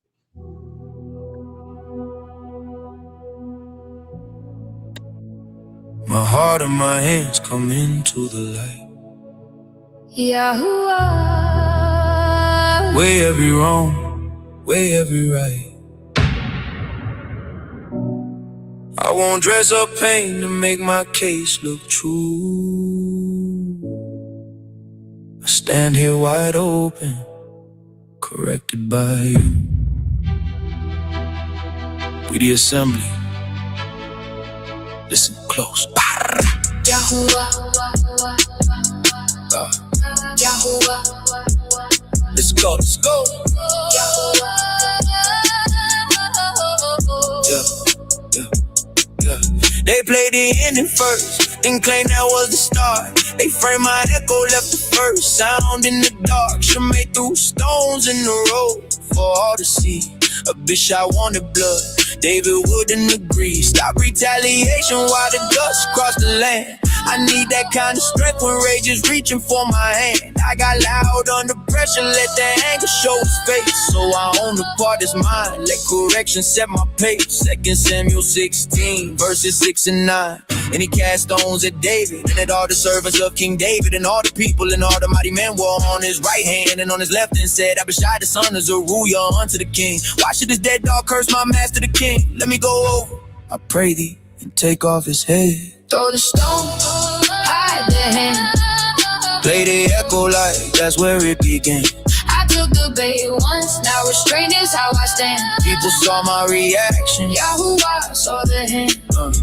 One piece can be honest and still not tell it all. A narrow frame can lift one part and make the rest look small. Context tells the story, what came first and what came last. I won't build a whole account from one frame of the past. Sharpened words took aim, but I won't answer claim with claim. Words can trip on their own weight when they lean too hard on blame. The hand left the frame, but the fruit stayed in the scene. Half like and bend the picture, make a crooked line look clean. I won't interrupt the truth while pieces find their place. Let time assemble what my anger might erase. We the assembly. Yahuwah, Yahuwah, Yahuwah. I took the bait once, that's a mark I won't hide. Heat rose in my chest and I let it decide. I can't call it wisdom just because my hurt was strong. If my answer broke order, I can say I was wrong. I won't dirty that name just to wash my hands clean. That only adds another crooked frame to the scene. I can know my reaction without rewriting the start. Truth can search the whole account and still examine my heart. Throw the stone, hide the hand. Play the echo like that's where it began. I took the bait once, now restraint is how I stand. People saw my reaction. Yahuwah saw the hand. Psalm 141, verse 3. Set a watch, oh Yahuwah, before my mouth. Keep the door on my lips. Yahuwah, keep watch on my lips when quick words begin. Keep my heart from agreeing with the pull towards sin. Let the righteous correct me. Let me welcome what's true. Keep my eyes off the pressure. Keep my focus on you. Envy feeds the anger. Anger covers up with lies. Strife may dress in scripture, but the fruit removes the disguise. Restraint under Yahuwah ain't weakness, is war. I can speak what's true without becoming what I saw. My mouth won't serve revenge, so carry out his plan. My defense rests with Yahuwah, and that's where I stand. We the assembly. Have you ever took the bait and restraint wasn't the stand? People saw your reaction. Did you know? Yahuwah saw the hand. Tomorrow won't inherit wounds I never worked out. I won't let old hurt become the reason that I shout. I'm a father, I won't hand my children wars they didn't start. I'll break that chain without I answer. Anger won't come in my heart. Let the ones who walk behind me see a steadier road. I can feel the pressure with passion without passing on the load. I want my life to show them anger never gets the throne. So I'll face what's in me. Let Yahuwah rule alone. Psalm 139, verses 23 through 24. Search me, oh Yahuwah, and know my heart. Try me and know my thoughts, and see if there be any wicked way in me, and lead me in the way everlasting. Search everything in me before I weigh another soul. Show me where resentment tried to take control. If there's a crooked way, don't let me call it sin. Lead me down the path where truth and mercy both prevail. I don't need that fall to prove I learned to stand. Keep my motives in the light, leave the ruling in your hand. Let the full truth breathe, put conviction in my chest. Let right rule and honor truth, let your measure do the rest. Throw the stone, hide the hand. Play the echo like that's where it began. I took the bait once, now restraint is how I stand. People saw my reaction. Yahuwah saw the hand. I won't chase every echo. I won't answer every sound. Restraint will keep me planted. When the pressure comes around, What stays hidden from the room. stays open in your sight. Yahuwah, rule me first. Then lay the matter right. We the assembly. Don't throw the stone. Then hide the hand. Barak, Yahuwah.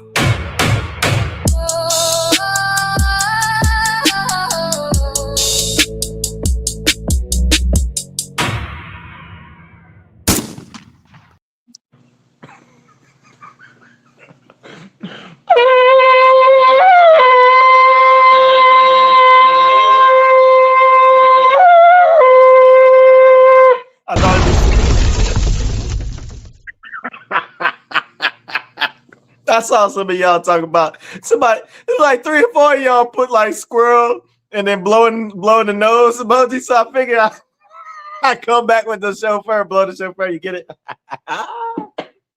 Marilyn was watching me eat some chocolate chip cookies too. Good. All right. Y'all ready to get back to the book? Oh, let me get a sip in my if you knew Myshpaka, they call it squirrel bourbon, but this is tea. This is tea. Don't listen to them. Good tea. Good tea at that. Thank you, Mama.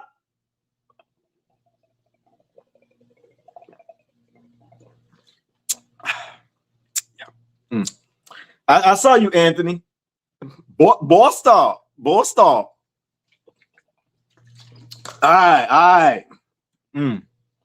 And Marilyn, you silly sis. Don't think I didn't catch that.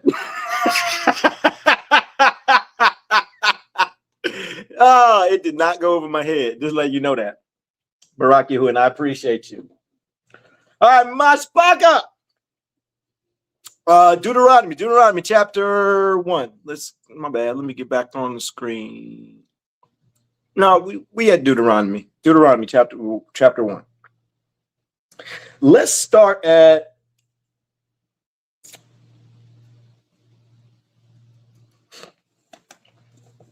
we'll start at 3.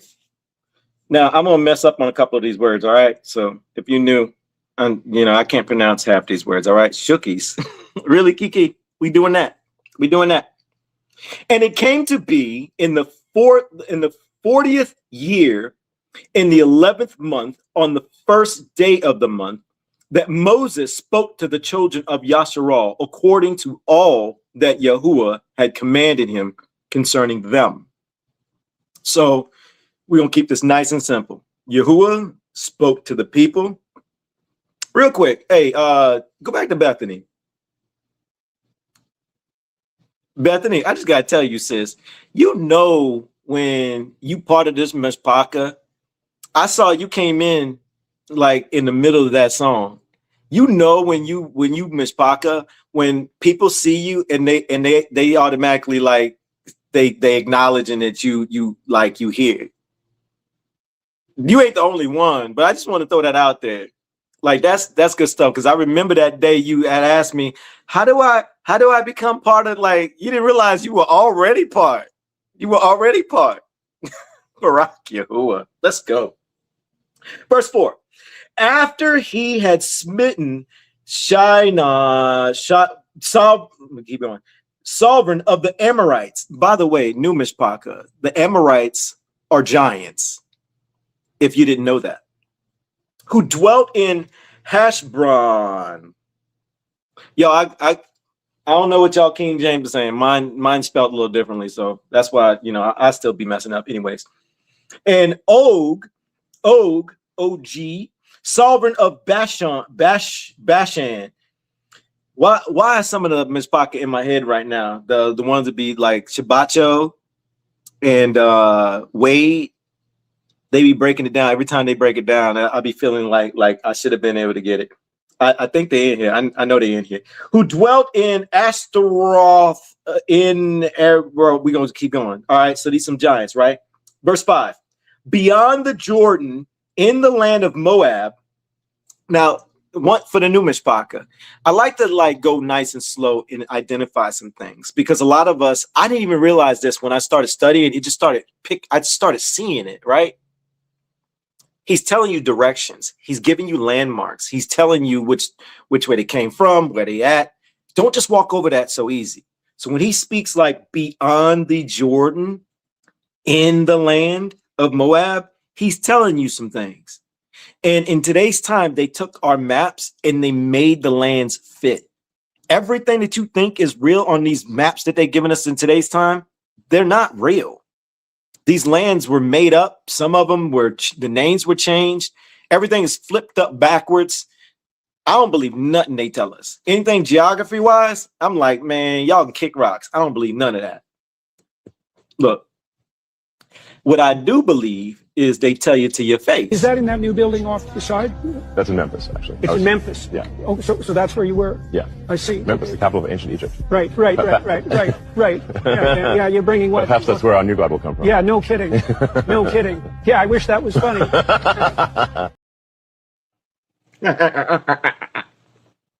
Egypt. I believe, I'm one of those people that say, and I believe that America is ancient Egypt. Not no spiritual, the real deal. And I've done my homework, and the Jordan and all this other stuff and the seas and all this other stuff. There's a whole lot of debauchery going on. But that's what I believe.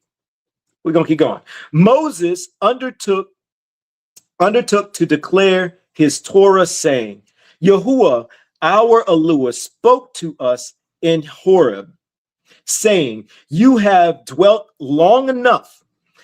You've dwelt long enough at this mountain.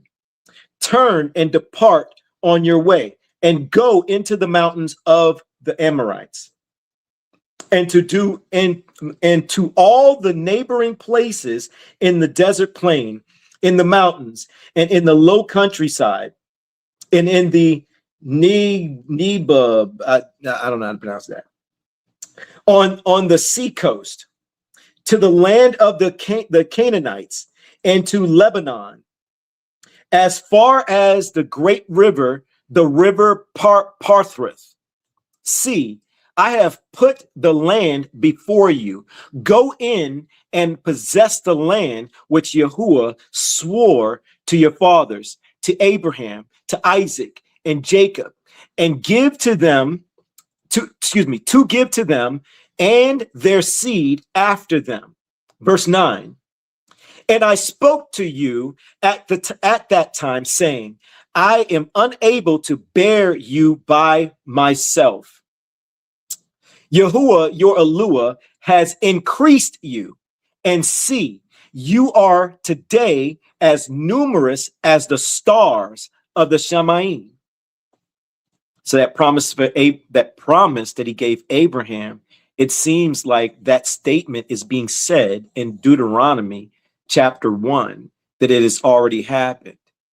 And we're a whole nother product of that now, if that makes sense. Did that land? Verse 11. Yahuwah, Yahuwah Elohim of your fathers is going to add to you 1,000 times more than you are. And Barak, that means bless, and Barak you as he has spoken to you. Verse 12. How do I bear your pressure and your burden and your strife by myself?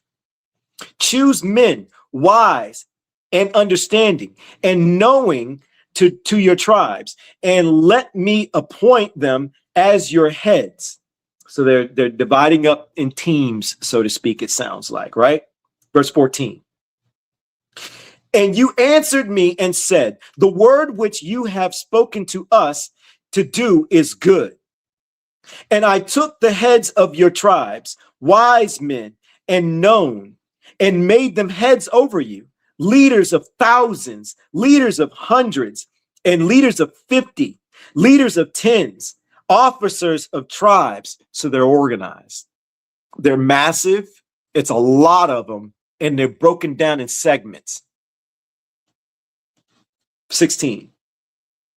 And I commanded your judges at that time, saying, when hearing between your brothers, judge righteously between a man and his brother, or the stranger who is with them. To all the Hebrew Israelite camps that keep saying like people aren't grafted in, like, you'd say, y'all say bump white people, they can kiss your feet, and you try to put your boot on their neck. Question, y'all be using like Deuteronomy, y'all be using Isaiah, but as soon as it say something like Deuteronomy chapter 1 verse 16, what do you do with that when it says or the stranger who dwelt with them? It sounds like them strangers is involved in that helping. What do you do that? I'm just curious. I'm asking. Like, do we ignore like that's not there? Do we just la la la la la la la? No, you hear that? I'm just saying, like, I'm not gonna take the I'm not gonna just brush over that too easily. I'm gonna slow down for a second and I'm gonna remind, because I've had people watch this. If you are a person that is not of melanated complexion, say like myself, right? And you started to see that there's lies, and you started to see, you know, who the people are. Like, it don't bother you. You like, okay, cool. I see the connection. I ain't got no problem with that, right? But it seems at one point you've heard these camps, and we're not a camp. We're not a camp. We're a community. We are a Myshpaka. We only align with like little small pieces of what they say, but we're like almost like, I would say 95% far away from all of them. There's two camps, then there's Myshpaka, right? So we don't align with them. But you've heard them speak, and then you got worried because they told you that pretty much your life here on earth is your life here on earth. Thank you for that. Thank you for that.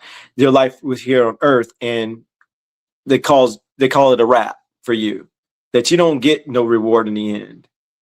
And you actually got concerned. You started feeling like, what am I going to do?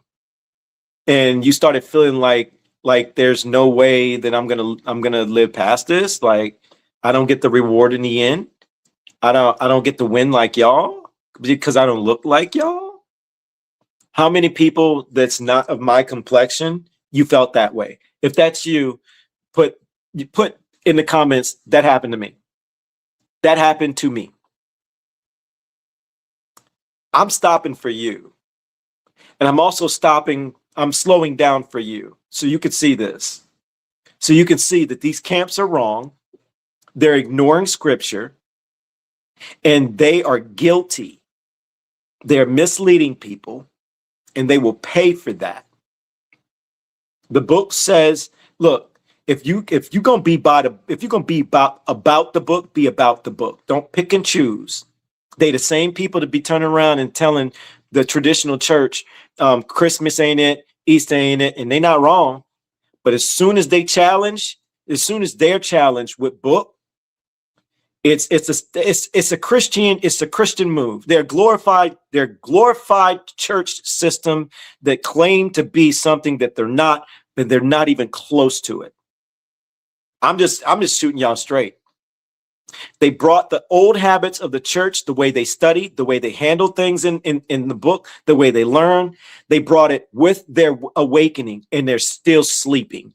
And then they're passing on a false message. And then when someone gives them something concrete from book, they turn a blind eye and act like it's not there. But they're willing to call out the church that turns a blind eye and act like it's not there. So it's good for them. It's good for them, but not for others. Is this hitting? Is this landing? These people are deceived. They're not awakened. They're not watchmen. They're not chosen. They're part of the problem. They're part of the deception, and they're still confused. You're not confused like them, and you don't have to argue with them. You don't have to debate. You don't have to prove anything to them. You could show them in this book any verses like that. If they ignore it, I'm moving on. You still sleep. You keep lying to people, because every single person that aligns with them and every single person that they make feel like they're sinking, they will be responsible on Judgment Day. Yahuwah is not going to let that slide. Yahuwah is going to be like, yo, I said it in Exodus, but you use Exodus to make these people feel this way. That person called me by my name, and you were calling me God. You were breaking the third commandment, and they took the third commandment serious. That person did the Shabbat. You did the Shabbat. You didn't do the Shabbat, but they did the Shabbat, and they called me by my name. And they followed my ways.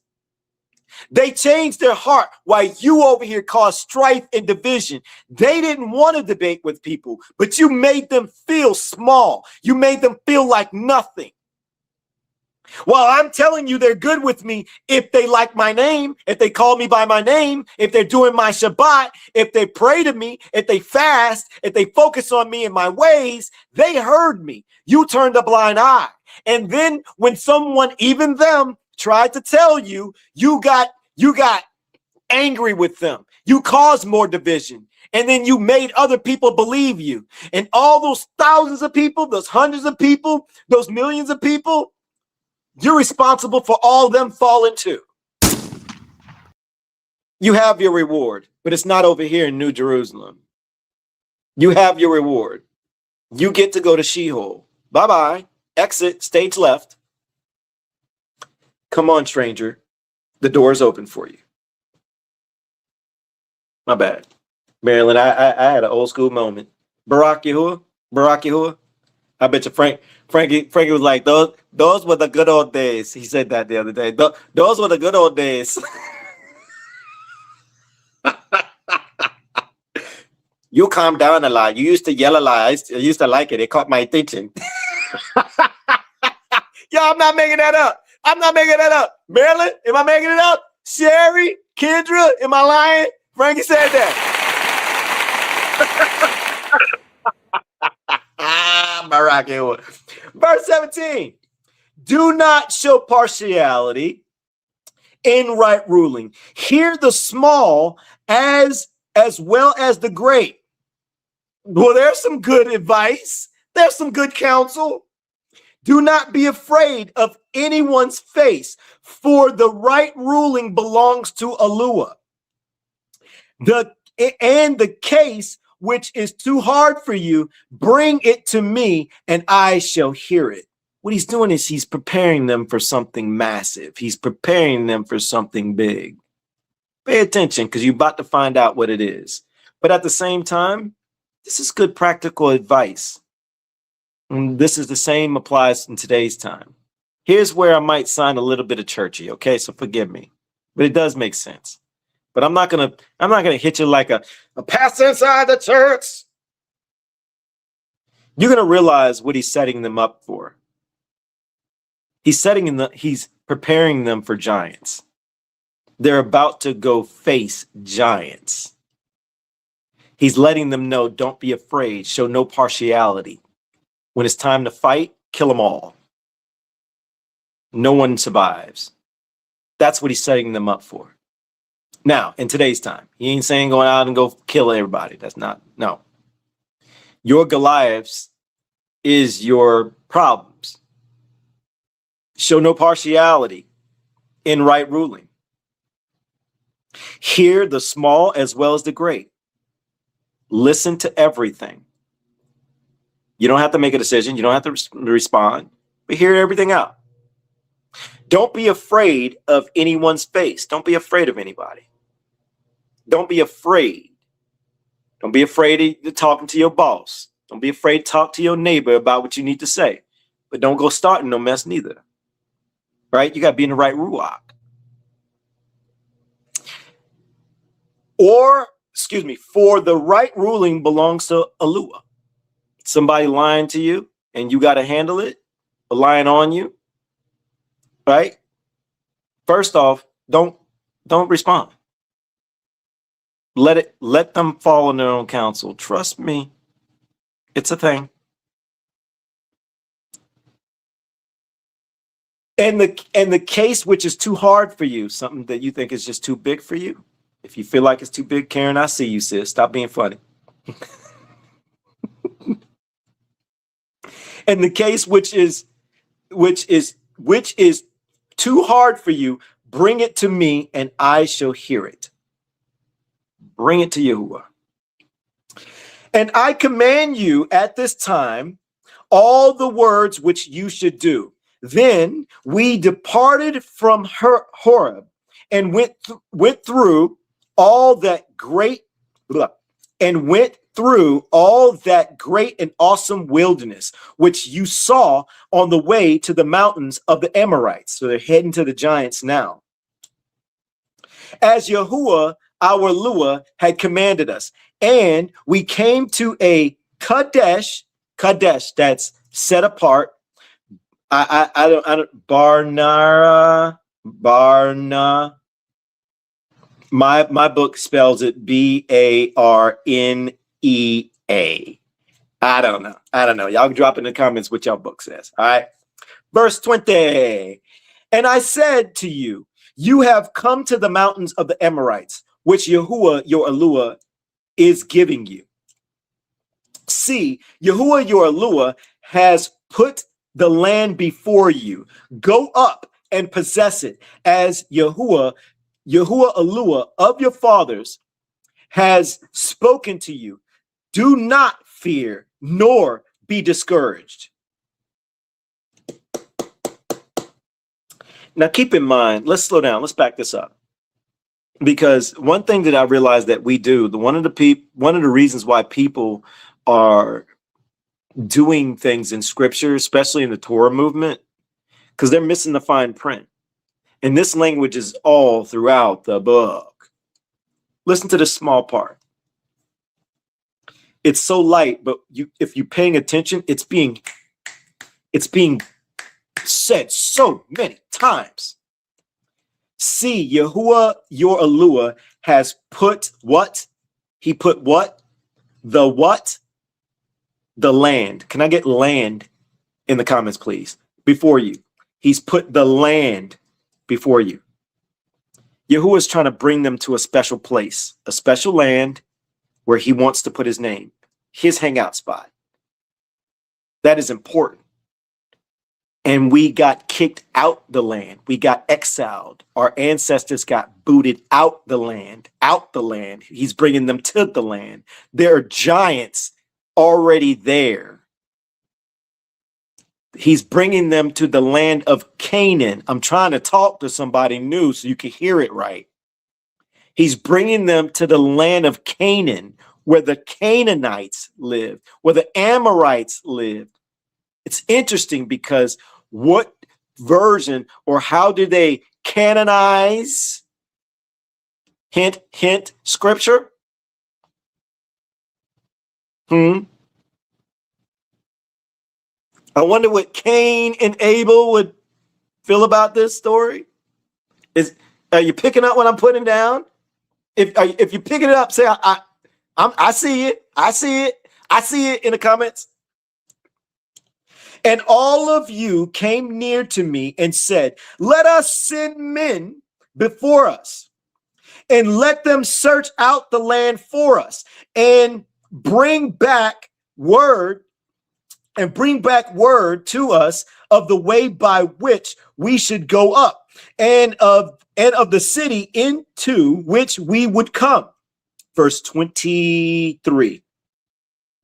And the matter was good in my eyes. So I took 12 of your men, one man from each tribe, and they turned and went up into the mountains and came to the YAHUAH, it's the valley. I know that word means valley.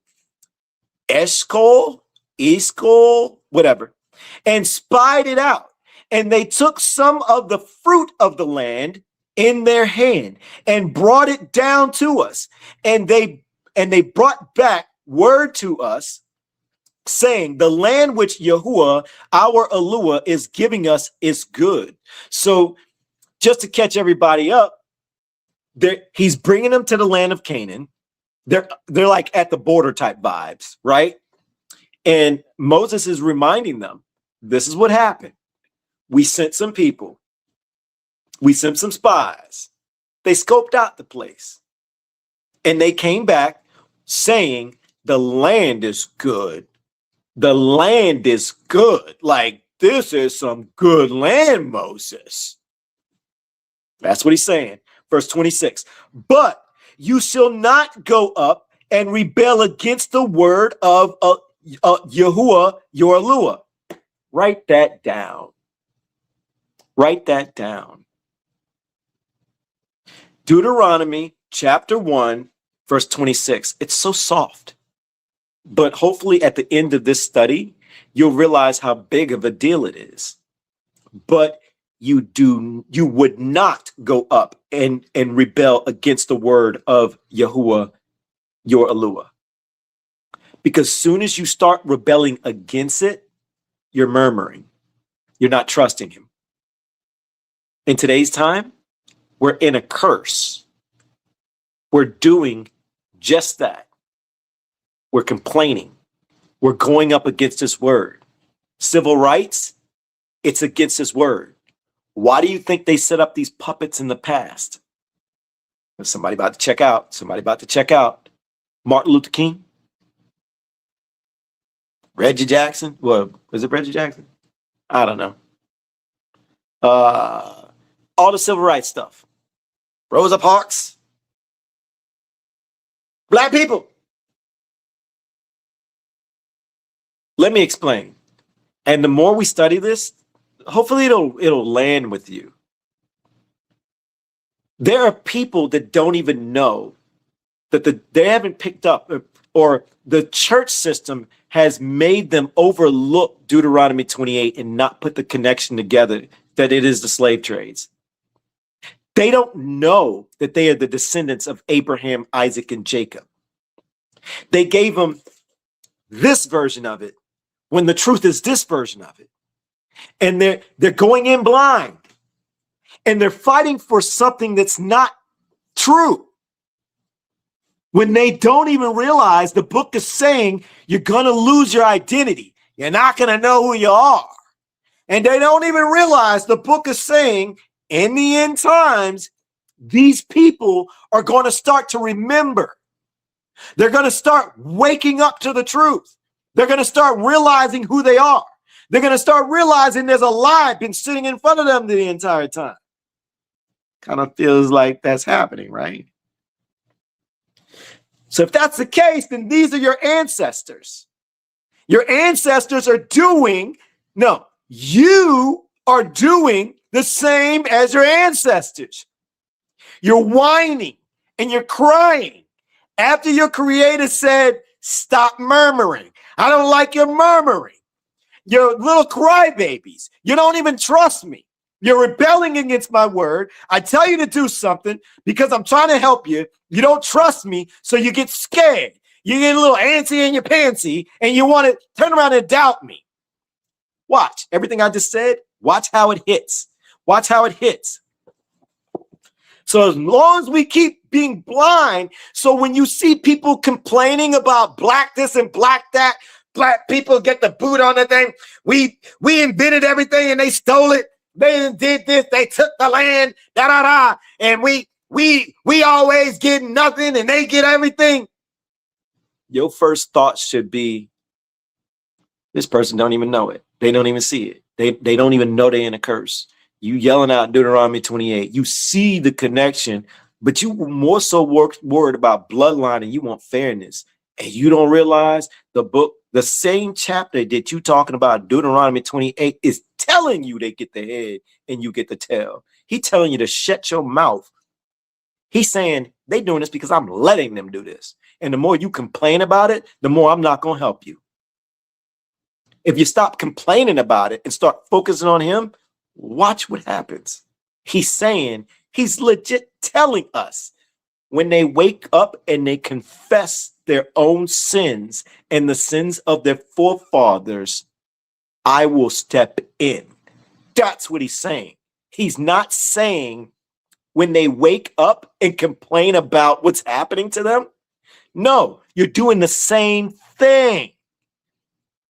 We need not to get involved. If anything, we need to find clearer ways to say what I'm saying right now so they can maybe some of them will go, whoa, that does make sense. Wait, I do believe Deuteronomy 28. Wait, have I ignored that we're in a curse? It does say head and tail. Ooh. Now, hopefully they'll sit in it and go, how many people have I told? I think I'm responsible for maybe 2,000, 3,000 people. I didn't argue with people in the comments. I done made content around this. Oh, snap. How do I fix this? Better take it to Yahuwah first. And just learn how to shut your mouth. Watch where this goes. Look, is it too much? Sis, we still good? We keep going. All right. Sis says we good. All right. I'm trying not to be old Alon. New Myshpaka, y'all have no clue. I think the OGs know. The OGs know. Like, this is mild. The old Alon, man. You'd have felt like I'm sitting in your room right now. Like, hey, man, you so loud. You right here. That's verse 27. No, let's read 6 again. Let's keep going. Let's keep going. Hey, thank you, Sherry. But we also go back to 26. But you would not go up. You would not go up and rebel against the word of Yahuwah, your Eluah. 27. And grumbling, whining, whining cry babies, and grumbling in your tents, and said, because Yahuwah was hating us, he has brought us out of the land of Metzarim to give us into a land of the Amorites to destroy us. Where are we going? Where are we going to?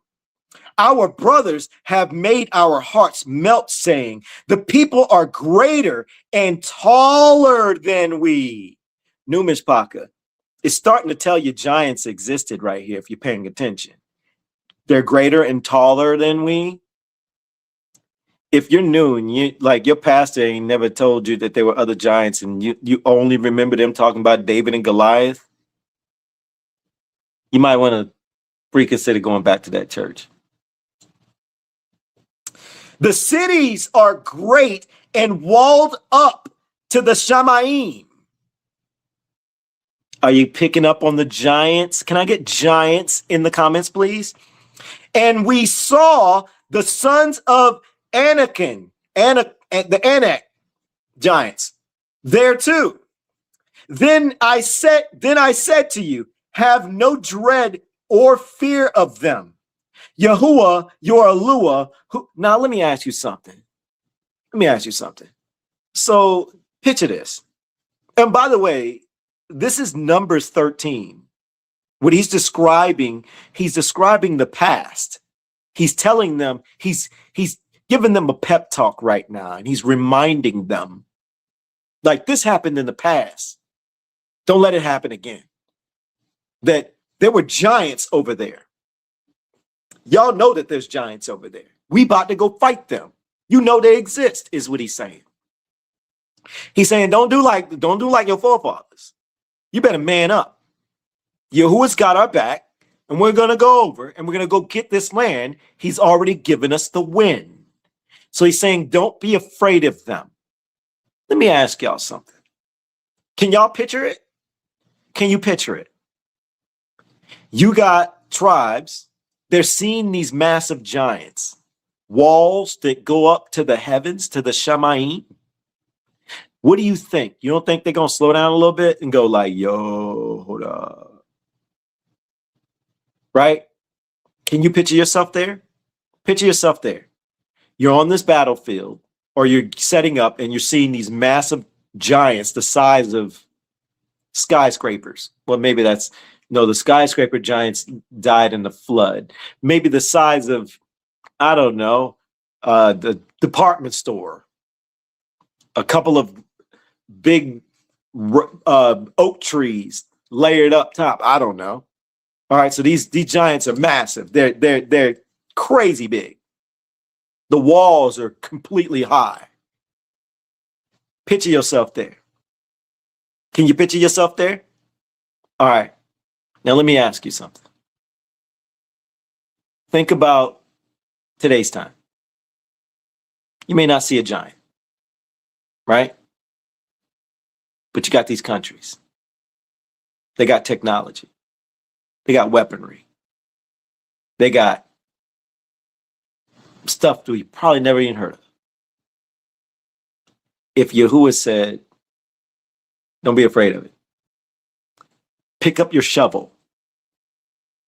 Pick up your plowing share. Whatever you call a plowing thing. Grab your kitchen knife. You're about to go fight them. It's you versus them. Now you got machine guns. They're automated, precision targeting, missiles, and you got a shovel. What you doing? What you doing? Can I tell you something? This book here, it talks about, it's the 12 sons of Jacob. It's YAHUAH who caught my attention in this book. You know what YAHUAH is talking about? He was talking about how he was in the woods, like running, almost like he's practicing, beating up on lions, running as fast as cheetahs, fighting bears and big animals, throwing them like they're nothing. And then he ends up explaining how. You know what he said? He said YAHUAH gave him an angel of might. So apparently, they end up having superpowers because they believed. And YAHUAH gave them an angel fighting alongside them. Now picture the superheroes like Thor and Flash. Now everything's even. The problem is you can't imagine that. They made it seem like a fairy tale to you. And you don't even know that all the good guys are actually the bad guys. What? Thor? Yeah. Yeah, that's Greek mythology. That's Viking stuff. That's other gods. But you love Thor, right? You love Thor, right? Superman. Did you know that Superman's Satan? What? Do your homework. You know who the good guy is? Good guys? Some of y'all heard me say this before. Thanos. Thanos is just like YAHUAH. YAHUAH's like, yo, I don't mind all y'all wicked-hearted people dying. Y'all ignorant. Y'all don't do right. You don't do each other right. You disobedient. You just bring more problems because you don't even know how to treat each other. You don't even know how to treat yourselves. You don't want to listen. You're ignorant. But there's a few of y'all. Y'all listen. I can give you peace. And I don't mind starting over with just 8 people like Noah and just go ahead and flood everything else. Not because I'm mean. It's because y'all are wicked. And every single time, if I let you keep doing what you're doing, nothing will be left. Everybody's going to die in a specific way. And nobody's going to be left to do the right thing. So if I got to let all y'all just yourselves or whatever, I got to step in and allow a flood to happen or something like that, I'll start off with just 8 people. He's like, yo, I could start off with a few and start all over. And I'll tell them to multiply, be fruitful. And they'll create more and more. Thanos was the good guy. So when they got y'all rooting for deities and you don't even know it, somebody's like, oh, you stretching. You sure about that? You sure about that? Let's keep going. 29. Then I said to you, have no dread or fear of them. YAHUAH, your Eluah, who is going before you. So he's going before you. He fights for you according to all he did for you in Metzarim before your eyes. And in the wilderness, where you saw how YAHUAH, your Eluah, has borne you, as a man bears his son, in all the way that you went till you came to this place. Yet in this matter, you are putting no trust in YAHUAH, your Eluah, who is going before you in the way to seek out a place for you to pitch your tents, to show you the way you should go, in fire by night and in cloud by day. So YAHUAH is setting the table. He's setting the table. And Yahuwah heard the voice of your words and was wroth and took an oath, saying, not one of these men of this evil generation shall see the good land of which I swore to give to your fathers, except Caleb, the son of what does y'all KJV says? I'm gonna spell it out for y'all. I know it says Jephon, YEPH, so that's Yefuna. Anyways, YEPHUNNEH is in my book. What's in y'all's? I'm sorry, I'm having a brain fart right there. He shall see, and to him and his children I give the land on which he walked, because he followed Yahuwah completely. So Caleb was like, I think we should listen to Yahuwah. It was Caleb and Joshua. Joshua's another one. He's about to talk about Joshua right now. Watch. And Yahuwah was enraged with me for your sakes, saying, you do not go in there either. So apparently Moses, this is one of the reasons why Moses said, you don't get to go either.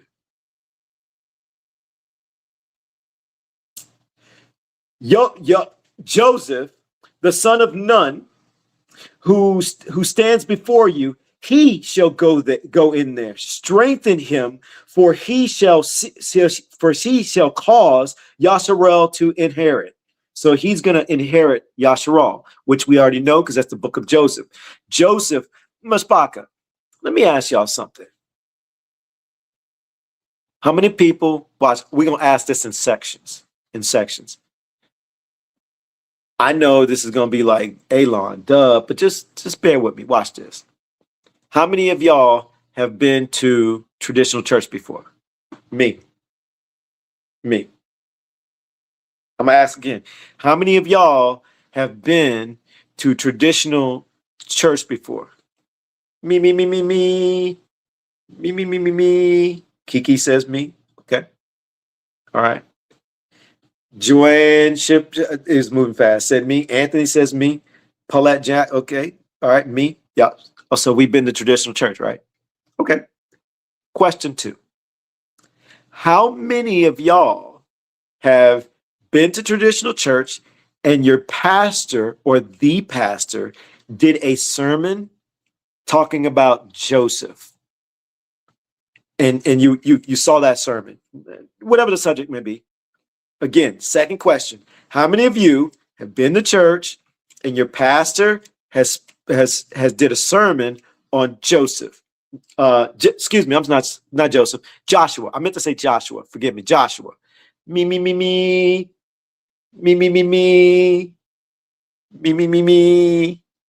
Okay. Third question. I can't wait to see y'all answers on this one.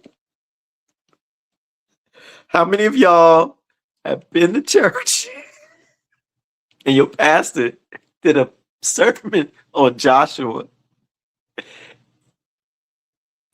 and didn't even mention giants? Y'all, the whole book of Joshua was hunting giants.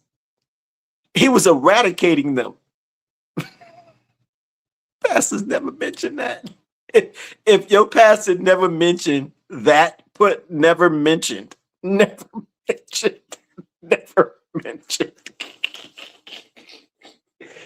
know who else was killing giants? David.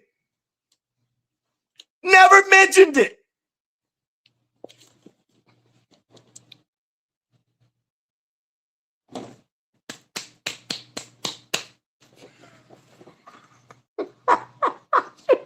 Your pastor lied to you.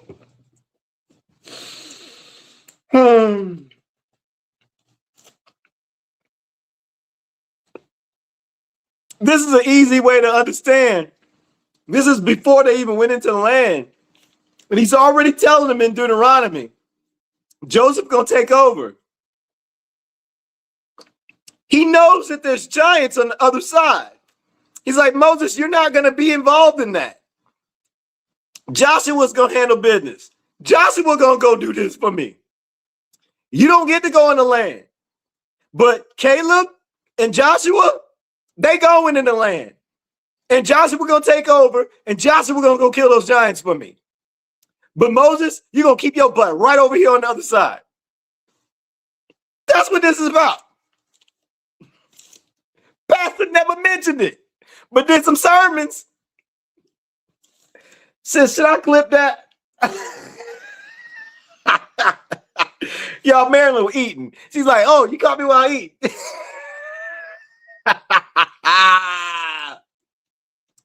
Pastors, y'all gonna be hurting if I clip that. Y'all gonna be like, ooh, wait, what do I do? What do I do? Oh, I hope nobody come to me Sunday. I hope nobody saw that piece of content and come ask me about it. I don't know how I'm gonna get out of this one because I'm not gonna let y'all off the hook. I'm gonna point out scripture. I'm gonna put y'all in a box. I think that's gonna be next. That's gonna be next. I'm sorry, I'm at a moment. Let's get going. My bad, Barack Yahuwah. Where were we? 33. And your little ones and your children, who you say are for a prey, who today have no knowledge of good and evil, they are going in there. So you're not going to live. You're not going to live through this. You're going to die in the woods, is what he's about to say. And he says, your children, they're going to go. And to them I give it, and they are to possess it. But you turn and take your journey into the wilderness by the way of the sea of reeds. Then you answered and said to me, we have sinned against Yahuwah. We ourselves are going up, and we shall fight as Yahuwah, our Eluah, commanded us. And when each one of you had girded on his battle gear, you were ready to go up into the mountains. And Yahuwah said to me, say to them, do not go up nor fight, for I am not in your midst, lest you be smitten before your enemies. So I spoke to you, but you would not listen, and rebelled against the word of Yahuwah, and acted proudly, and went up into the mountains. And the Amorites who dwelled in that mountain came out against you and chased you as bees do, and beat you back from Shear to Hermah. And you returned and wept before Yahuwah, but Yahuwah would not listen to your voice, nor give ear to you. So you dwelt in Kadesh, that's set apart, many days, according to the days that you dwelt. Myshpaka. So the more of this chapter, he's pumping them up and saying, look, prepare. We about to set up to go over that direction. But let's remind y'all of what happened in the past. Let's remind you what happened. Y'all didn't want to follow instructions. You didn't want to do right. You didn't believe him. You wanted to complain. You wanted to murmur. Y'all might as well put on some diapers. Y'all were acting like some babies. You were afraid to do what your creator said do. Don't you miss me and Marilyn when she eat? Don't you mess with Marilyn? Oh, that's why you gonna put it up. Frank, you should see her face. She looking at me like, I look over, she like, all right, let's see if you gonna keep that.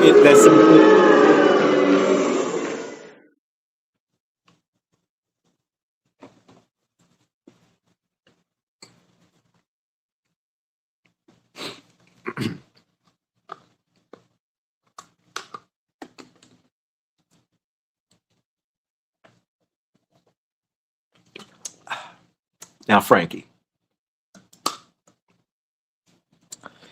we all know that Marilyn will throw you on.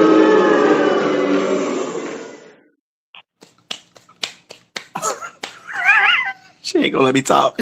She know what I'm gonna say. Marilyn will throw you under the bus real quick. Y'all, she laughing. She just laughing. She's giggling away. All right, so back to the story. Back to the story. So they got it. They didn't want to do. They want to follow instructions. So what happened? Yahuwah's like, yo, your children get to go over there. Y'all gonna die in the woods. Your children get to stay. Your children go get it. Y'all gonna die in these woods. And he included Moses in that too. Because you ain't want to listen to me. You didn't believe me. Well, can I ask y'all something? Isn't that a repeat of today's time? What's the promise? Look, you believe the truth. You believe the truth. You believe his name. What is he promising us in the end? New Jerusalem, new Jerusalem, aka Jerusalem. Ain't nobody going to heaven. Ain't nobody going to hell. You get rest. You're going to end up finding out what popped off after you died. You're going to realize you screwed up or you did good. It's one of the two. And he's like, yo, if you did right, if you listened to me, if you were obedient, then you get this reward in the end. If you didn't, and you stayed with the deception, you fought it, you wanted to be disobedient, well, you don't get it. Same thing. He's like, I got something good over there for you. I got something very, very good for you. And if you want it, then just listen to me and trust me. I got your back. But if you whining and crying like some little babies, then I'm good. I'll keep it for myself. And the ones who are not involved in it, I'll make sure they can have it. But you can't have it. Same applies for us today. It just look a little different.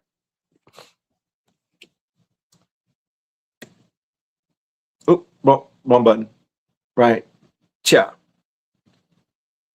All right, so we just read Deuteronomy chapter 1. So now let's go to Numbers 14. Numbers 14. Meet me there or be Frankie in Cornbread Tory Square. Numbers 14. I am there, Myshpaka. While y'all doing that, I'm going to sip me some tea. Finish up this cookie. Mm. Mm. Mm. Mm. Mm. Mm. Mm. Chocolate chip.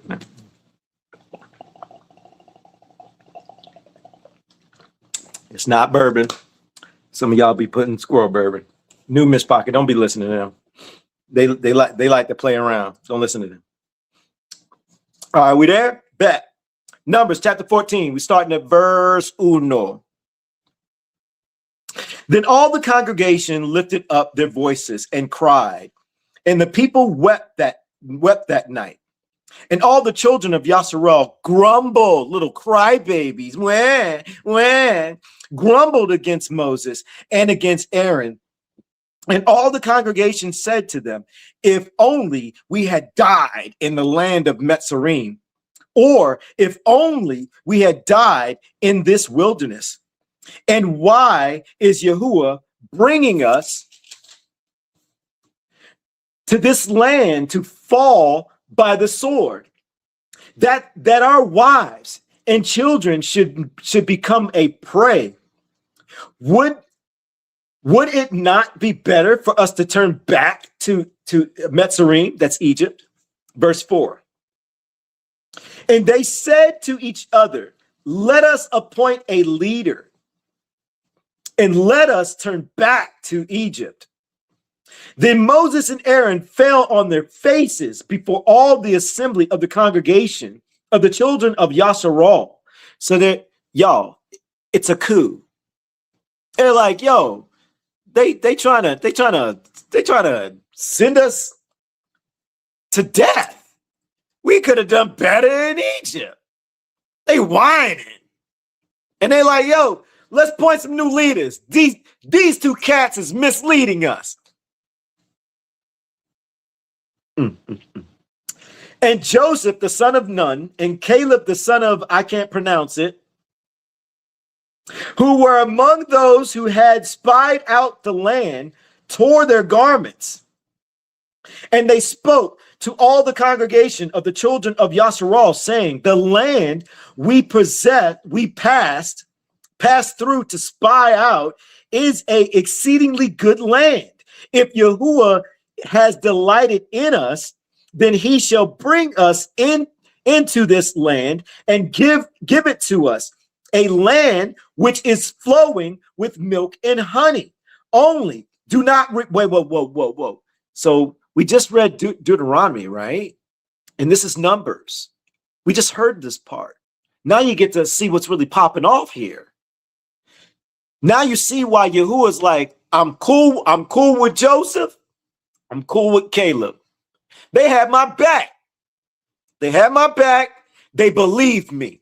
They saw the land and they like, yo, if Yahuwah has delighted in us, then he shall bring us into the land and give it to us, a land which is flowing with milk and honey.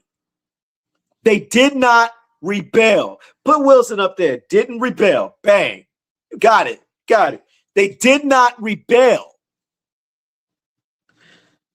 Verse 9.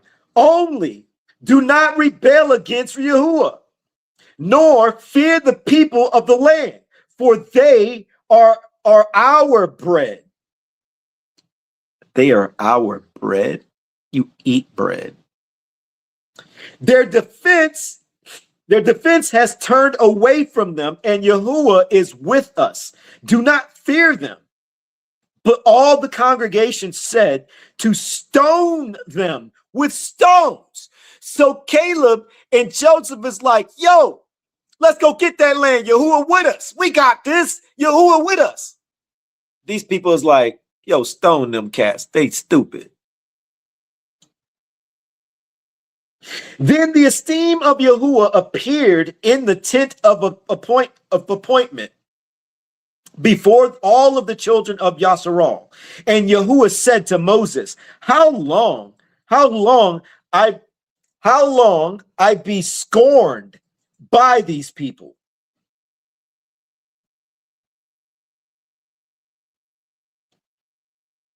Yahuwah, did you?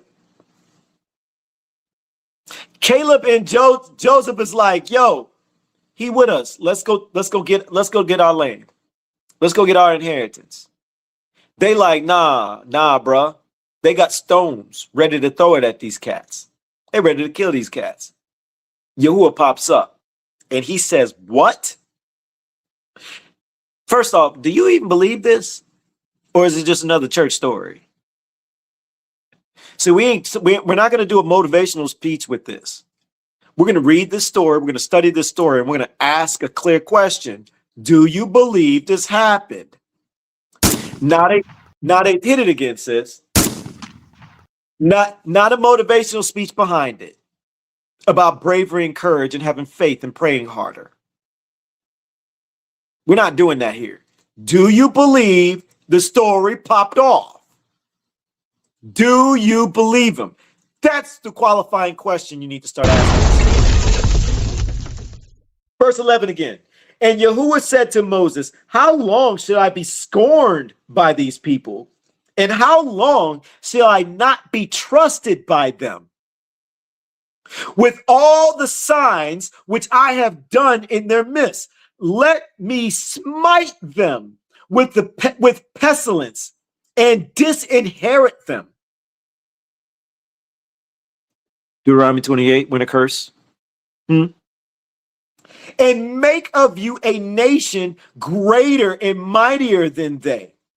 And Moses said to Yahuwah, then the Metzorites shall hear it, for by your power you brought these people up from their midst.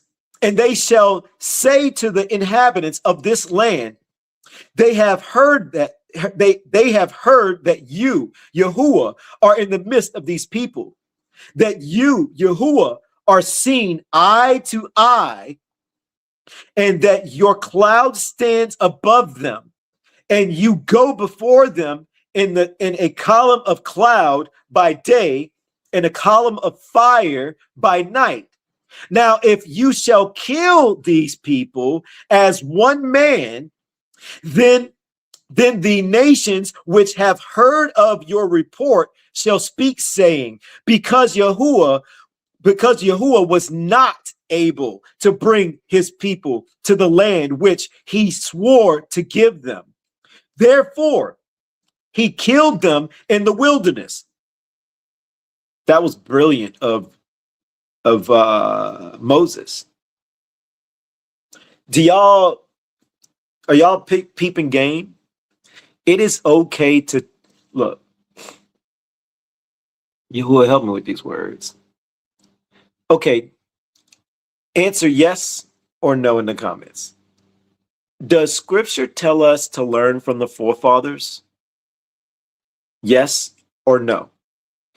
Even in the new renewed covenant, New Testament, does it say as it was written? Learn from these cats. Learn from them brothers. Does it say that? Peep game. Do you notice what Moses just did?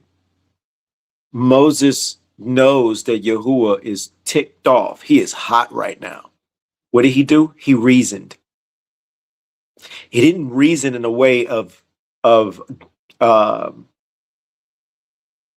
give me this and I'll get that. No, what he did was he reminded him of his greatness.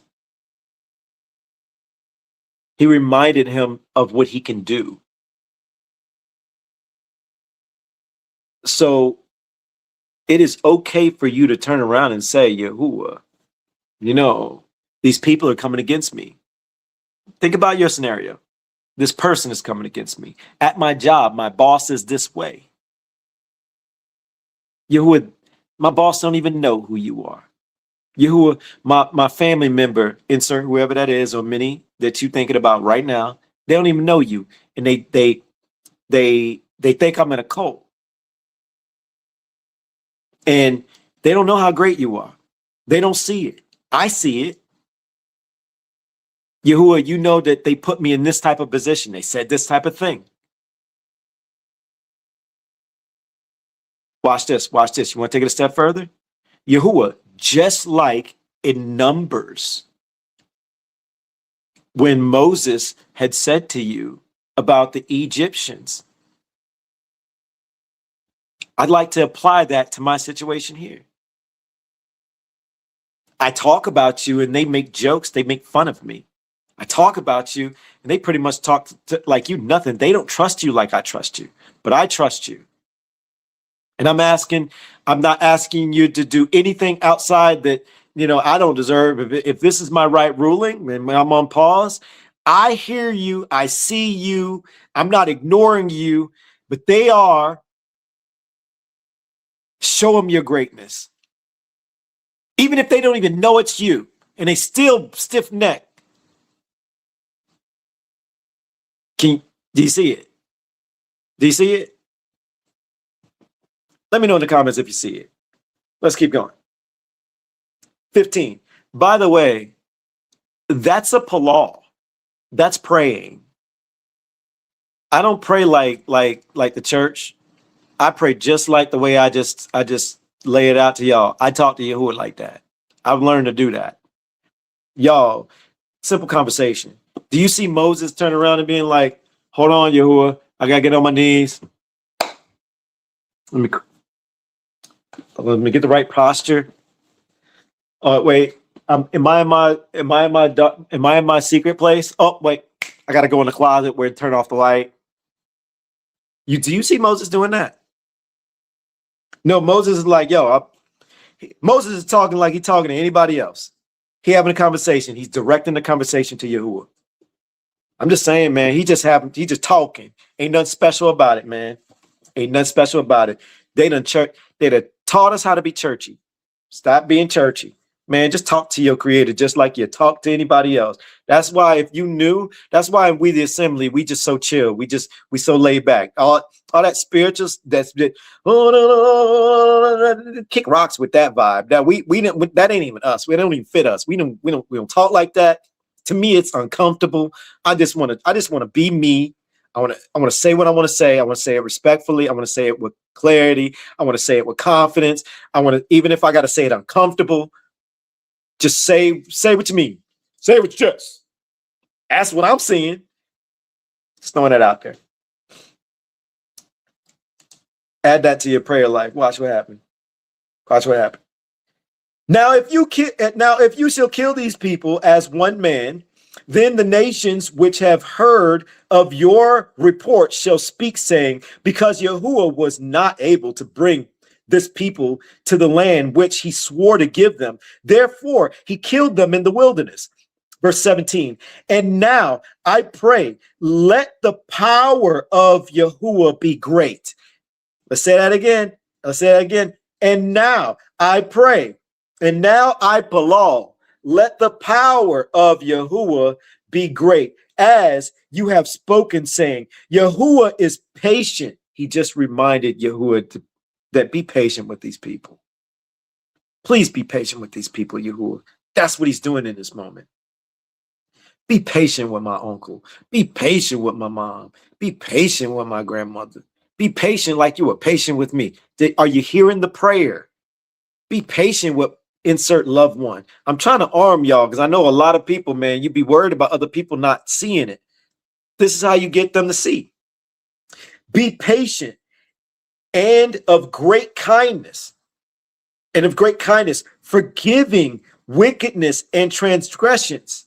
It's okay to talk to Yahuwah like this. Clearly, you got your loved one, husband, wife, children, grandparents, insert neighbor, brother, sister, uncle, auntie, boss, whomever. Yahuwah, be patient with them and of great kindness, forgiving their wickedness and transgressions, but by no means leaving unpunished, visiting the wickedness of the fathers on the children to the third and fourth generation. Add that in there. What you just said was, Yahuwah, please be patient with them. Be kind. You have great kindness. You forgive wickedness, but at the same time, if they deserve to have a little bit of punishing, it's your call. But work with them. You know what you could add in? You could add in this right here, like you did with me. You punish me. I see my punishments now. I can look back at the life and the things that was going on, the things I was into, and some of the things I'm in now. I'm still trying to get past, but they were fair, right ruling. I owned it all. And I'm glad you didn't take me out. I appreciate it. But be patient, just like you were patient with me. You showed me kindness. You were patient with me. You showed me great kindness. You forgave my wickedness and my transgressions. But by no means did you leave me unpunished. You see how I'm taking these words. By no means did you leave me unpunished, visiting the wickedness of the fathers, meaning my ancestors, the people before me, on the children in the third and fourth generation. I'd like to break that generational curse here, Yahuwah. You say in your word to teach the younger generation. I want to teach my children. I want to show them. And however much time you got left for all of us, I like my children to learn about you so they could teach their children about you. But be patient with us. Please forgive the wickedness of this people according to the greatness of your kindness. He's doubling down. Do you catch it? You catch it? He's doubling down. He said it in 18. He's repeating it in 19. Please forgive the wickedness of these people according to the greatness of your kindness. He just said that. As you forgave these people from Mitzrayim, Egypt, even till now. He's reminding Yahuwah, Barak Yahuwah, and Yahuwah said, I shall forgive according to your word. Yahuwah's like, yo, you know what, Moses? I hear you, my guy.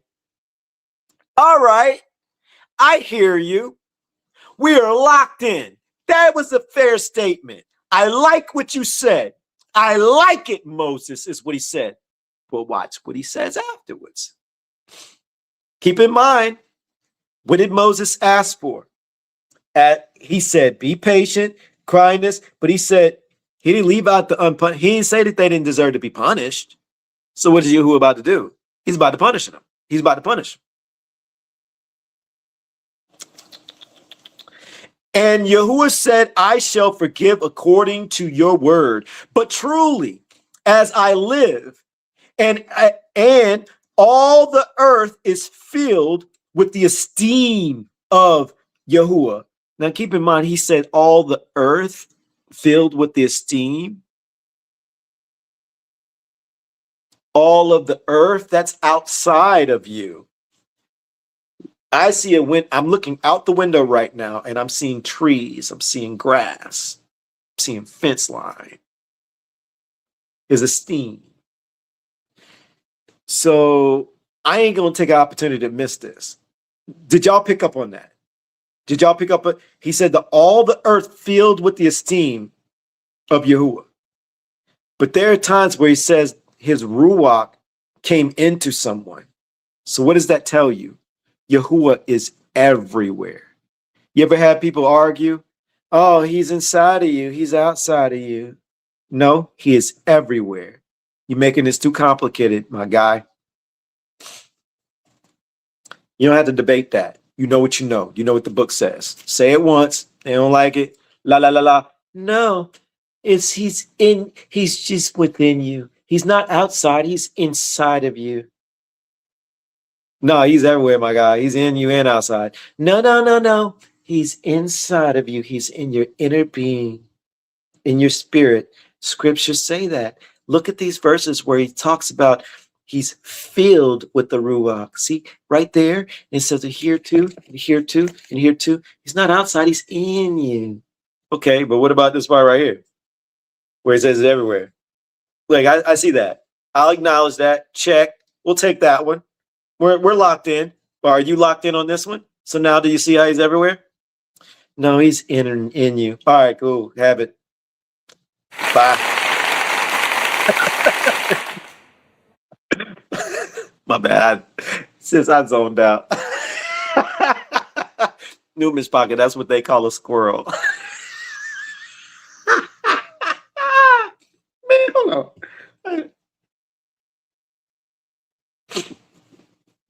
We ain't gonna do a song break. I'm gonna keep going. I feel like I gotta blow that chauffeur again. Let's keep going. Let's keep going. 22. For none of these men who have seen my esteem and the signs which I did in Mitzrayim, Egypt, and in the wilderness, and have tried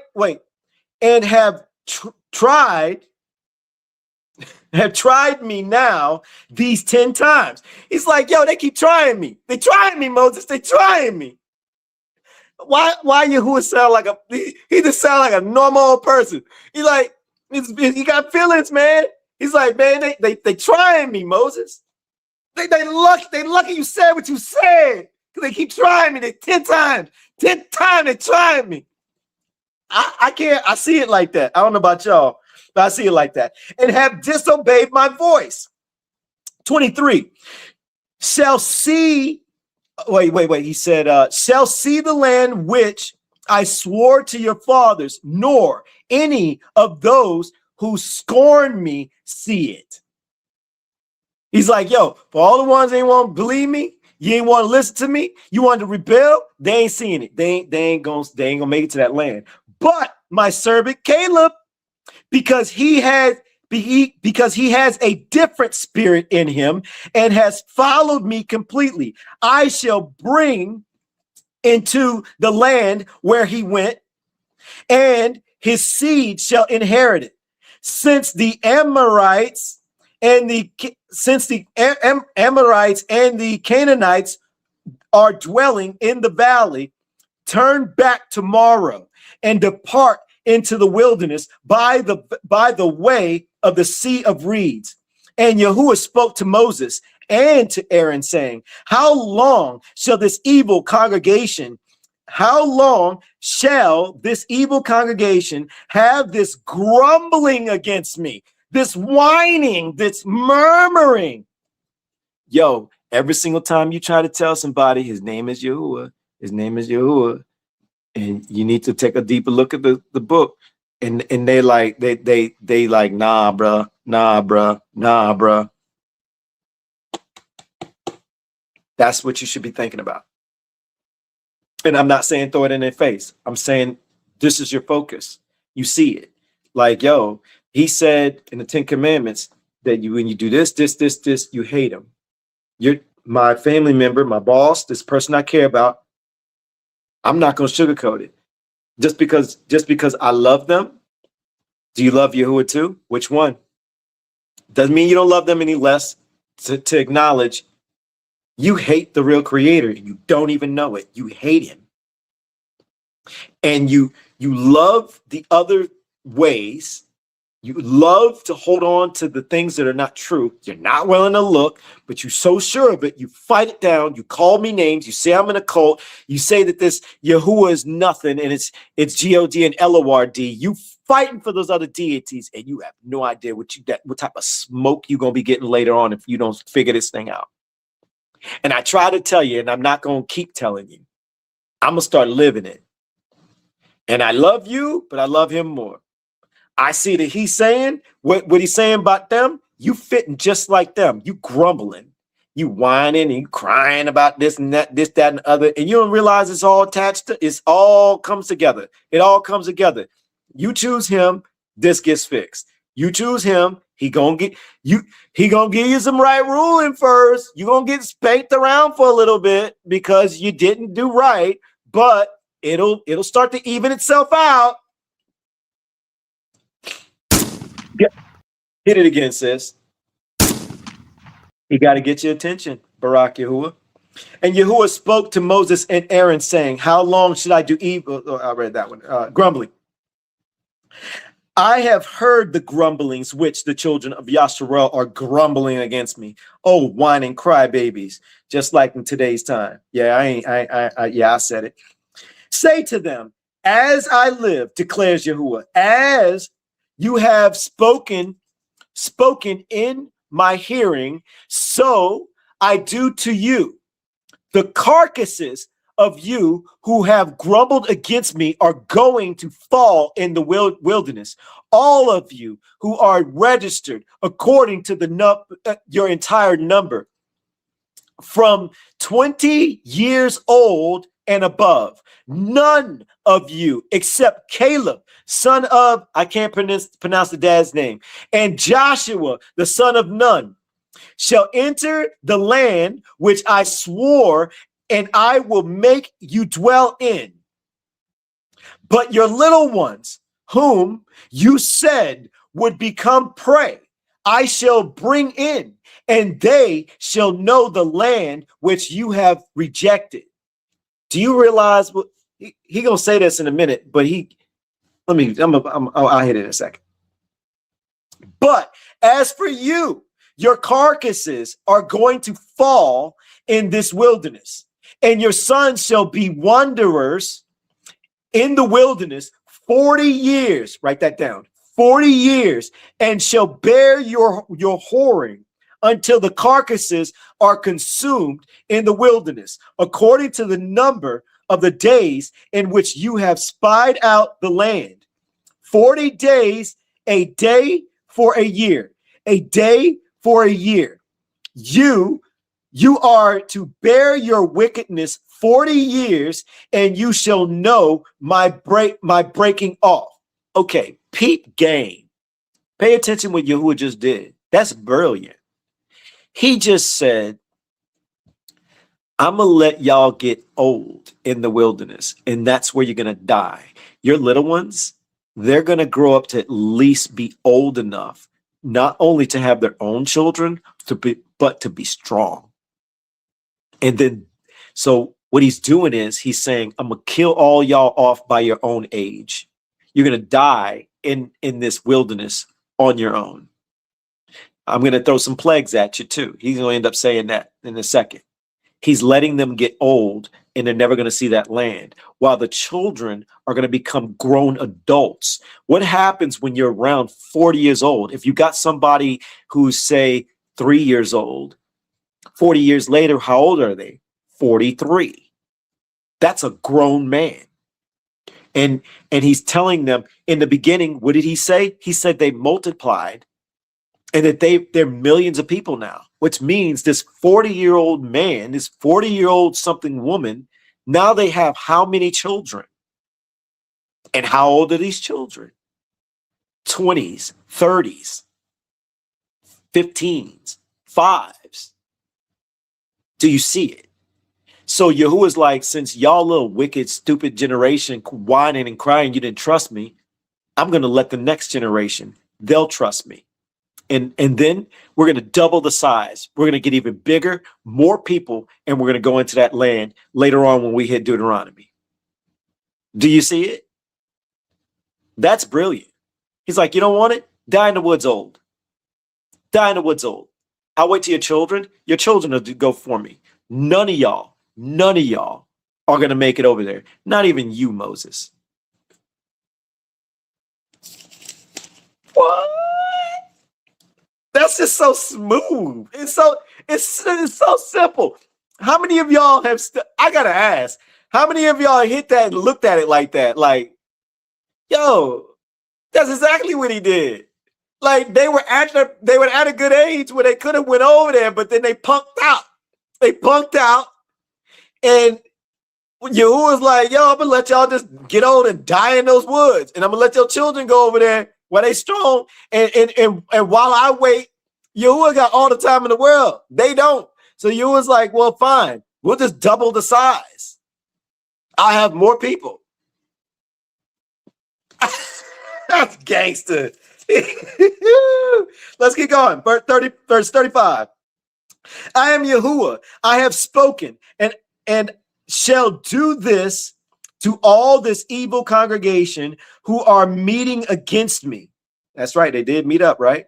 In this wilderness, they are consumed and there they die. And the men whom Moses sent to spy out the land, who returned and made all the congregation grumble against him by bringing an evil report of the land. So the ones who went on the other side and they got to see it and they complained about the giants, that's who he's talking about. He's like, remember, Caleb and Joshua was over there and they came back was like, yo, this land is lit. This land is lit. Like, look at the fruit. Let's go get this. The others started crying like some crybabies. Even those men who brought the evil report about the land died by the plague before Yahuwah. Of those men who went to spy out the land, only Joshua, the son of Nun, and Caleb, the son of, I can't pronounce his dad's name, but we're going to keep going, remained alive. And when Moses spoke these words to all the children of Yasharal, the people mourned greatly, and they rose up early in the morning and went up to the top of the mountain, saying, see, we have indeed sinned, but we shall go up to the place which Yahuwah had spoken of. But Moses said, why do you now transgress the command, since it does not prosper? Do not go up, lest you be smitten by your enemies, for Yahuwah is not in your midst, because the Amorites and the Canaanites there are before before you, and you shall fall by the sword, because you have turned away from Yahuwah. Yahuwah is not with you. It's like, no, you can't do it now. And there was no takebacks. Yahuwah don't play takebacks. He made a decision. He made a call. Don't go over there. Like, would you rather die in the woods and have more time on your life? Or do you want to head over there now and get killed off quicker? Not bright, y'all. Not bright. But you presume to go up to the mountaintops, but neither the ark of the covenant of Yahuwah nor Moses left the camp. So the Amorites and the Canaanites who dwelt in that mountain came down and smote them and beat them down to Harmon. Myshpaka. Myshpaka. Let me see where we at. Let me see where we at. We're gonna talk about that in a second. I just wanna, we covered all of 14. We're gonna save this one. We're gonna say that for the next go round. Yeah, well, let's talk about this a little bit before we close this bad boy out. So look, the people were whining, the people didn't trust Yahuwah. I'm gonna compare today's time opposed to what they got going on. All right, so in today's time, what does Yahuwah say? He says, in the end times, we're gonna start to wake up. Does he say that, Myshpaka? Yes or no? Yes or no? We're going to start to see the cracks in the matrix. We're going to start to, our eyes are going to be opening. We're going to start seeing the deception. Does he say that in yes? Okay. All right. So he says we're going to start waking up. We're starting to see that. That's happening. We're waking up, right? What else does he say? He says, oh, man. All right. So he says we got to remember, and that's what's happening. We got to confess our sins.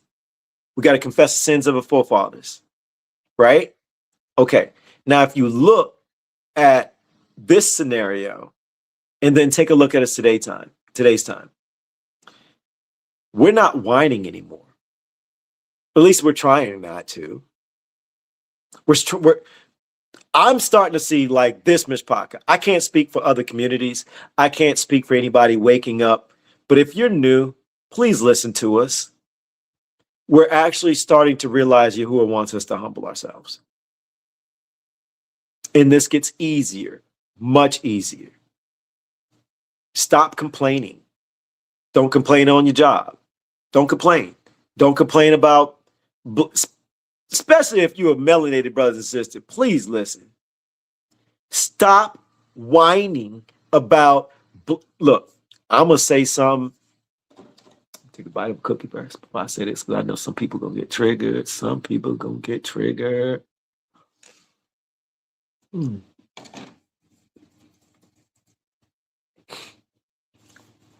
Yahuwah.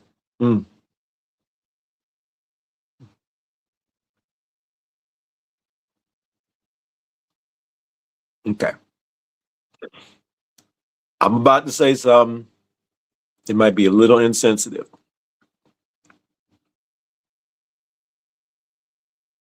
So I want to really slow down, and I'm going to choose my words very carefully. Yahuwah, please guide me on what I'm about to say. Bailey, you heard that wall crack? Okay. Let me go on record with saying the things that have happened in the past in slavery, it's not okay. It's horrific things. And things that are happening in today's time, they're horrific and they're not okay. Like, for example, in the past, it was not uncommon for a melanated brother and sister to be hung on trees. Today's time, those type of things are still happening. Now, so it's not okay. It's heartbreaking.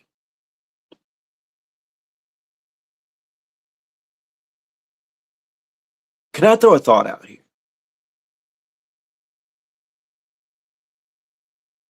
Keeping our emotions in check and looking at today's time and looking at scripture simultaneously. And instead of feeling frustrated and speaking on it out loud, what if we simply took it to our Creator? Now, I'm gonna be serious when I'm saying what I'm about to say next. If you're calling your creator out of his name and you're referring to him as titles of God and LORD, I'm not talking to you. I'm talking directly to the people who call him by his real name. I sympathize, but you're not going to really help anything. It's the people that's calling on his real name who recognize who he is. That part I'm not going to sugarcoat. So I want to speak to that person who calls on Yahuwah and Yahusha. Instead of us talking about it out loud, and I'm not saying we can't even talk about it, but making sure that when we speak on it, we are not whining and crying about our scenario, but we're bringing it to Yahuwah and talking about it respectfully amongst our community. Maybe we come together in a fast asking Yahuwah to do just like the Moses situation, asking him to be patient with everyone, reminding him that he has great kindness, and asking him to forgive them. And what else does it say? He should not go unpunished. And we cannot get in the way, whatever this punishment is for anybody, right? We can't call it. We're not owning that part. We're just saying whatever it is for him, but we're asking him to spare them. We're asking him to forgive them and show the kindness that he showed while they were coming out of Egypt. Show the kindness that he showed them when he listened to Moses and he heard Moses's words. And whatever right ruling that he decides is for anybody, including us, then that's for him to decide. But we're asking for kindness, mercy, and we're asking him to forgive their transgressions. And it's okay to say this story, it touched my heart, Yahuwah. And I really want to talk to you about it. But I don't want to whine. I don't want to grumble. I don't want to complain about it. I don't want to do like those blind people out there that are whining and crying and complaining about it. Yeah, they're probably feeling the same thing as me, but I don't know how to not, they don't know how to not complain about it. They don't know that they're in a curse. They don't know that they're grumbling and murmuring. They don't know that you said these things would happen. They don't know that they're supposed to be the tail and not the head right now. And then you got some that do know, but they don't still know Yahuwah. They don't know. They know that it's Deuteronomy 28. You're talking about the ancestors, but for some reason they act like they're not even in the curse. They don't know. Be patient with these people. They're still calling you out your name. They identify the land, the place, the people, but for some reason, they missed the land. For some reason, they still think that the covenant is still intact. And they're living like you didn't say what you said. They want the bloodline. They want the bloodline. They want the mantle. They want the identity. Oh, but what you already said that comes with it, they don't want that part. That goes over their heads. You will be patient with these people. Show them kindness, just like they did coming out of Egypt, because we're doing the same thing as our ancestors. So this story about this thing, this person, the story about the people that this happened to and that happened to and that happened to, Yahuwah, I'm not gonna lie, I can feel that. I feel that, and my heart goes out. But I also know what this book says. I don't know if this is your right ruling. You gave them the head. They got permission to do this type of stuff. You don't talk soft language in Deuteronomy 28. But you also said you're going to punish them for doing that because their hearts were willing to do that. So I'm not going to get in your way of that because I know that's going to come. But when it comes to the people, Be patient for them. Marilyn, was that safe? Myshpaka. We are in a curse. Let me see. Oh, whoa. I thought I almost closed out the thing by mistake. Whew. I thought I hit the wrong button, y'all.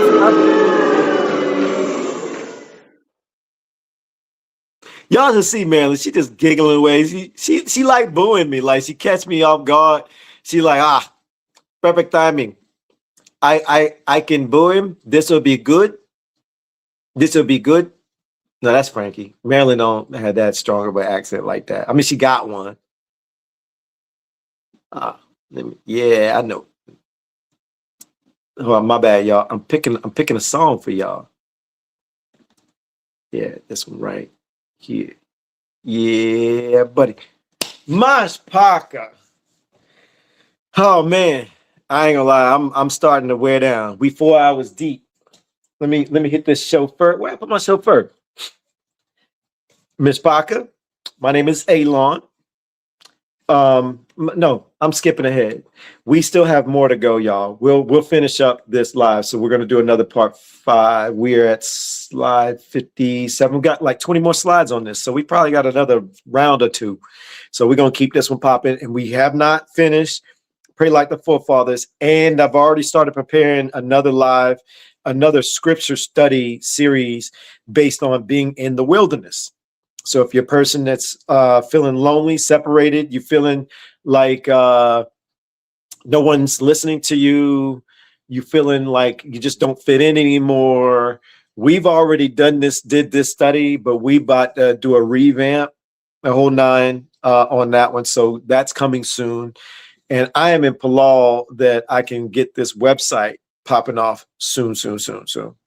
Guard my mouth. Actually, I was close. You close. You close. I chose something similar to it. But Myshpaka, my name is Elon, pronounced like you're going to cut grass, like you're going to cut a lawn. And when I go live, I have 2 goals. First goal is to give esteem and to serve our creator, YAHUAH. And the second is to add value to you. And I am in Palal that both those goals got met today in our Shabbat study. Really, Jay? You gonna do me like that? Really? For real? Marilyn just smiling away, man, ear to ear. Wrong. Why you gonna encourage her? I'm gonna hit this chauffeur and I'm gonna play a song. We're gonna close it out, all right? And we'll pick up next Shabbat.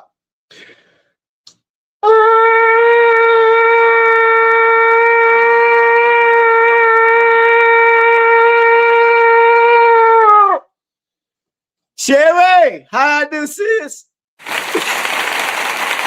Hey! If Marilyn clapping, I must have did. All right. Let's see. I was gonna play Hold My Peace.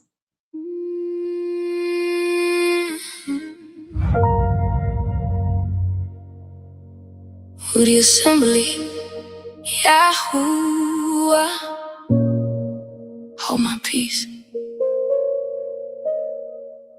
I don't gotta chase every lie. I don't gotta answer every voice. Check my heart, close my mouth. Go to Yahuwah first. I hold my peace. I let Yahuwah speak. What he exposed don't need my hands. What he judged won't stand. I hold my peace, now we just kept by him. If I go still and stay in truth, he moved what I can't move. Before I look out, let me look in. Before I call lies out, check within. If pride still breathing me, I can't see clean. If anger still lead, I ain't built for peace. Before I speak pain, let me guard my seed. Cause every word song come back to me. Too many wounds make a mouth run wild. Too many thoughts make a soul go blind. So I shut the door on the noise outside and bring this weight where my heart get tried. No stage prayer, no pretty pose. No look at me, yeah, everybody knows. Just me and the Father in a secret place. Ask him cut falsehood about my ways. Cause I know how flesh wanna grab that fire. fire. Make me say too much for desire. Nah, check my beam for a name they fall. Let Yahuwah search what I brought. Matthew chapter 6, verses 5 through 6. When thou prayest, enter into thy closet. Pray to thy Father which is in secret. Matthew chapter 7, verses 3 through 5. First cast out the beam out of thine own eye. Now if they talk, let them talk they feel. Every loose word writing up a bill. Every half-truth want a body to wear. Every false tongue think nobody here but the Ruach of Yahuwah. I know the voice. Hidden speech still make a choice. Cause he hear tongue and he ain't no heart. No secret counsel, stay in the dark. Kodesh, discipline, fleet, deceit. That fake calm can't stay on his feet. Murmuring spread like smoke in a room. Backbiting turn that peace to doom. Lying mouth kill more than trust. Sustain the soul and feed the dust. So why would I echo what poison started? Why would I help that darkness march? I'm not reposting venom for proof. I'm not co-signing death in the group. Some things fall when you let them breathe. Some pits dig back for the feet that lead. Wisdom of Solomon chapter 1, verses 5 through 11. The Holy Spirit of discipline will flee deceit. He that speaketh unrighteous things cannot be hid. The mouth that believeth slayeth the soul. Stillness ain't fear, stillness ain't shame. Stillness is trust when they glory your name. Yahuwah. Silence ain't lost, silence ain't fold. Silence is knowing who really holds. Not every silence passive. Some silence war, some doors stay closed. Cause you know what for. Pride want the last word, truth don't. Flesh want the crowd. I want a peace leave easy. That peace too cheap. Yahuwah, keep what he mean to keep. Keep a bridle on his mouth I use when wicked near. I hold my peace, that don't mean pain. Ain't hit me deep, just mean I refuse what the flesh gon' feed. One wrong word, let the wrong thing in. One spark feed pride, then lies begin. One door crack, then the rest rush in. That's why I watch what I welcome in. I need clean thoughts, not fantasy. Not one more loop trying to answer me. Love the truth, let the truth preserve. Stay in the lane that the book confirms. I waited patient, he made it plain. He lifted my feet, he steadied my frame. I don't need force, but he already see the judge of all. Don't need help from me. Fact check me. If the book cut deep, then keep it there. Yahuwah. If a piece came back, then breathe it there. We the assembly. Hold peace with me. We don't feed chaos, just cut it out. Psalms chapter 39, verses 1 through 2. I will keep my mouth for the bridle. I was dumb with silence. I held my peace. Psalms chapter 40, verses 1 and 4. I waited patiently for Yahuwah. Blessed is that man that maketh Yahuwah his trust, and respecteth not the proud, nor such as turn aside to lies. I hold my peace. I let Yahuwah speak. What he exposed don't need my hands. What he judge won't stand. I hold my peace, not weak, just kept by him. If I go still and stay in truth, he move what I can't move. Secret place, closed mouth, open heart. Greet me first and keep me in your peace. We the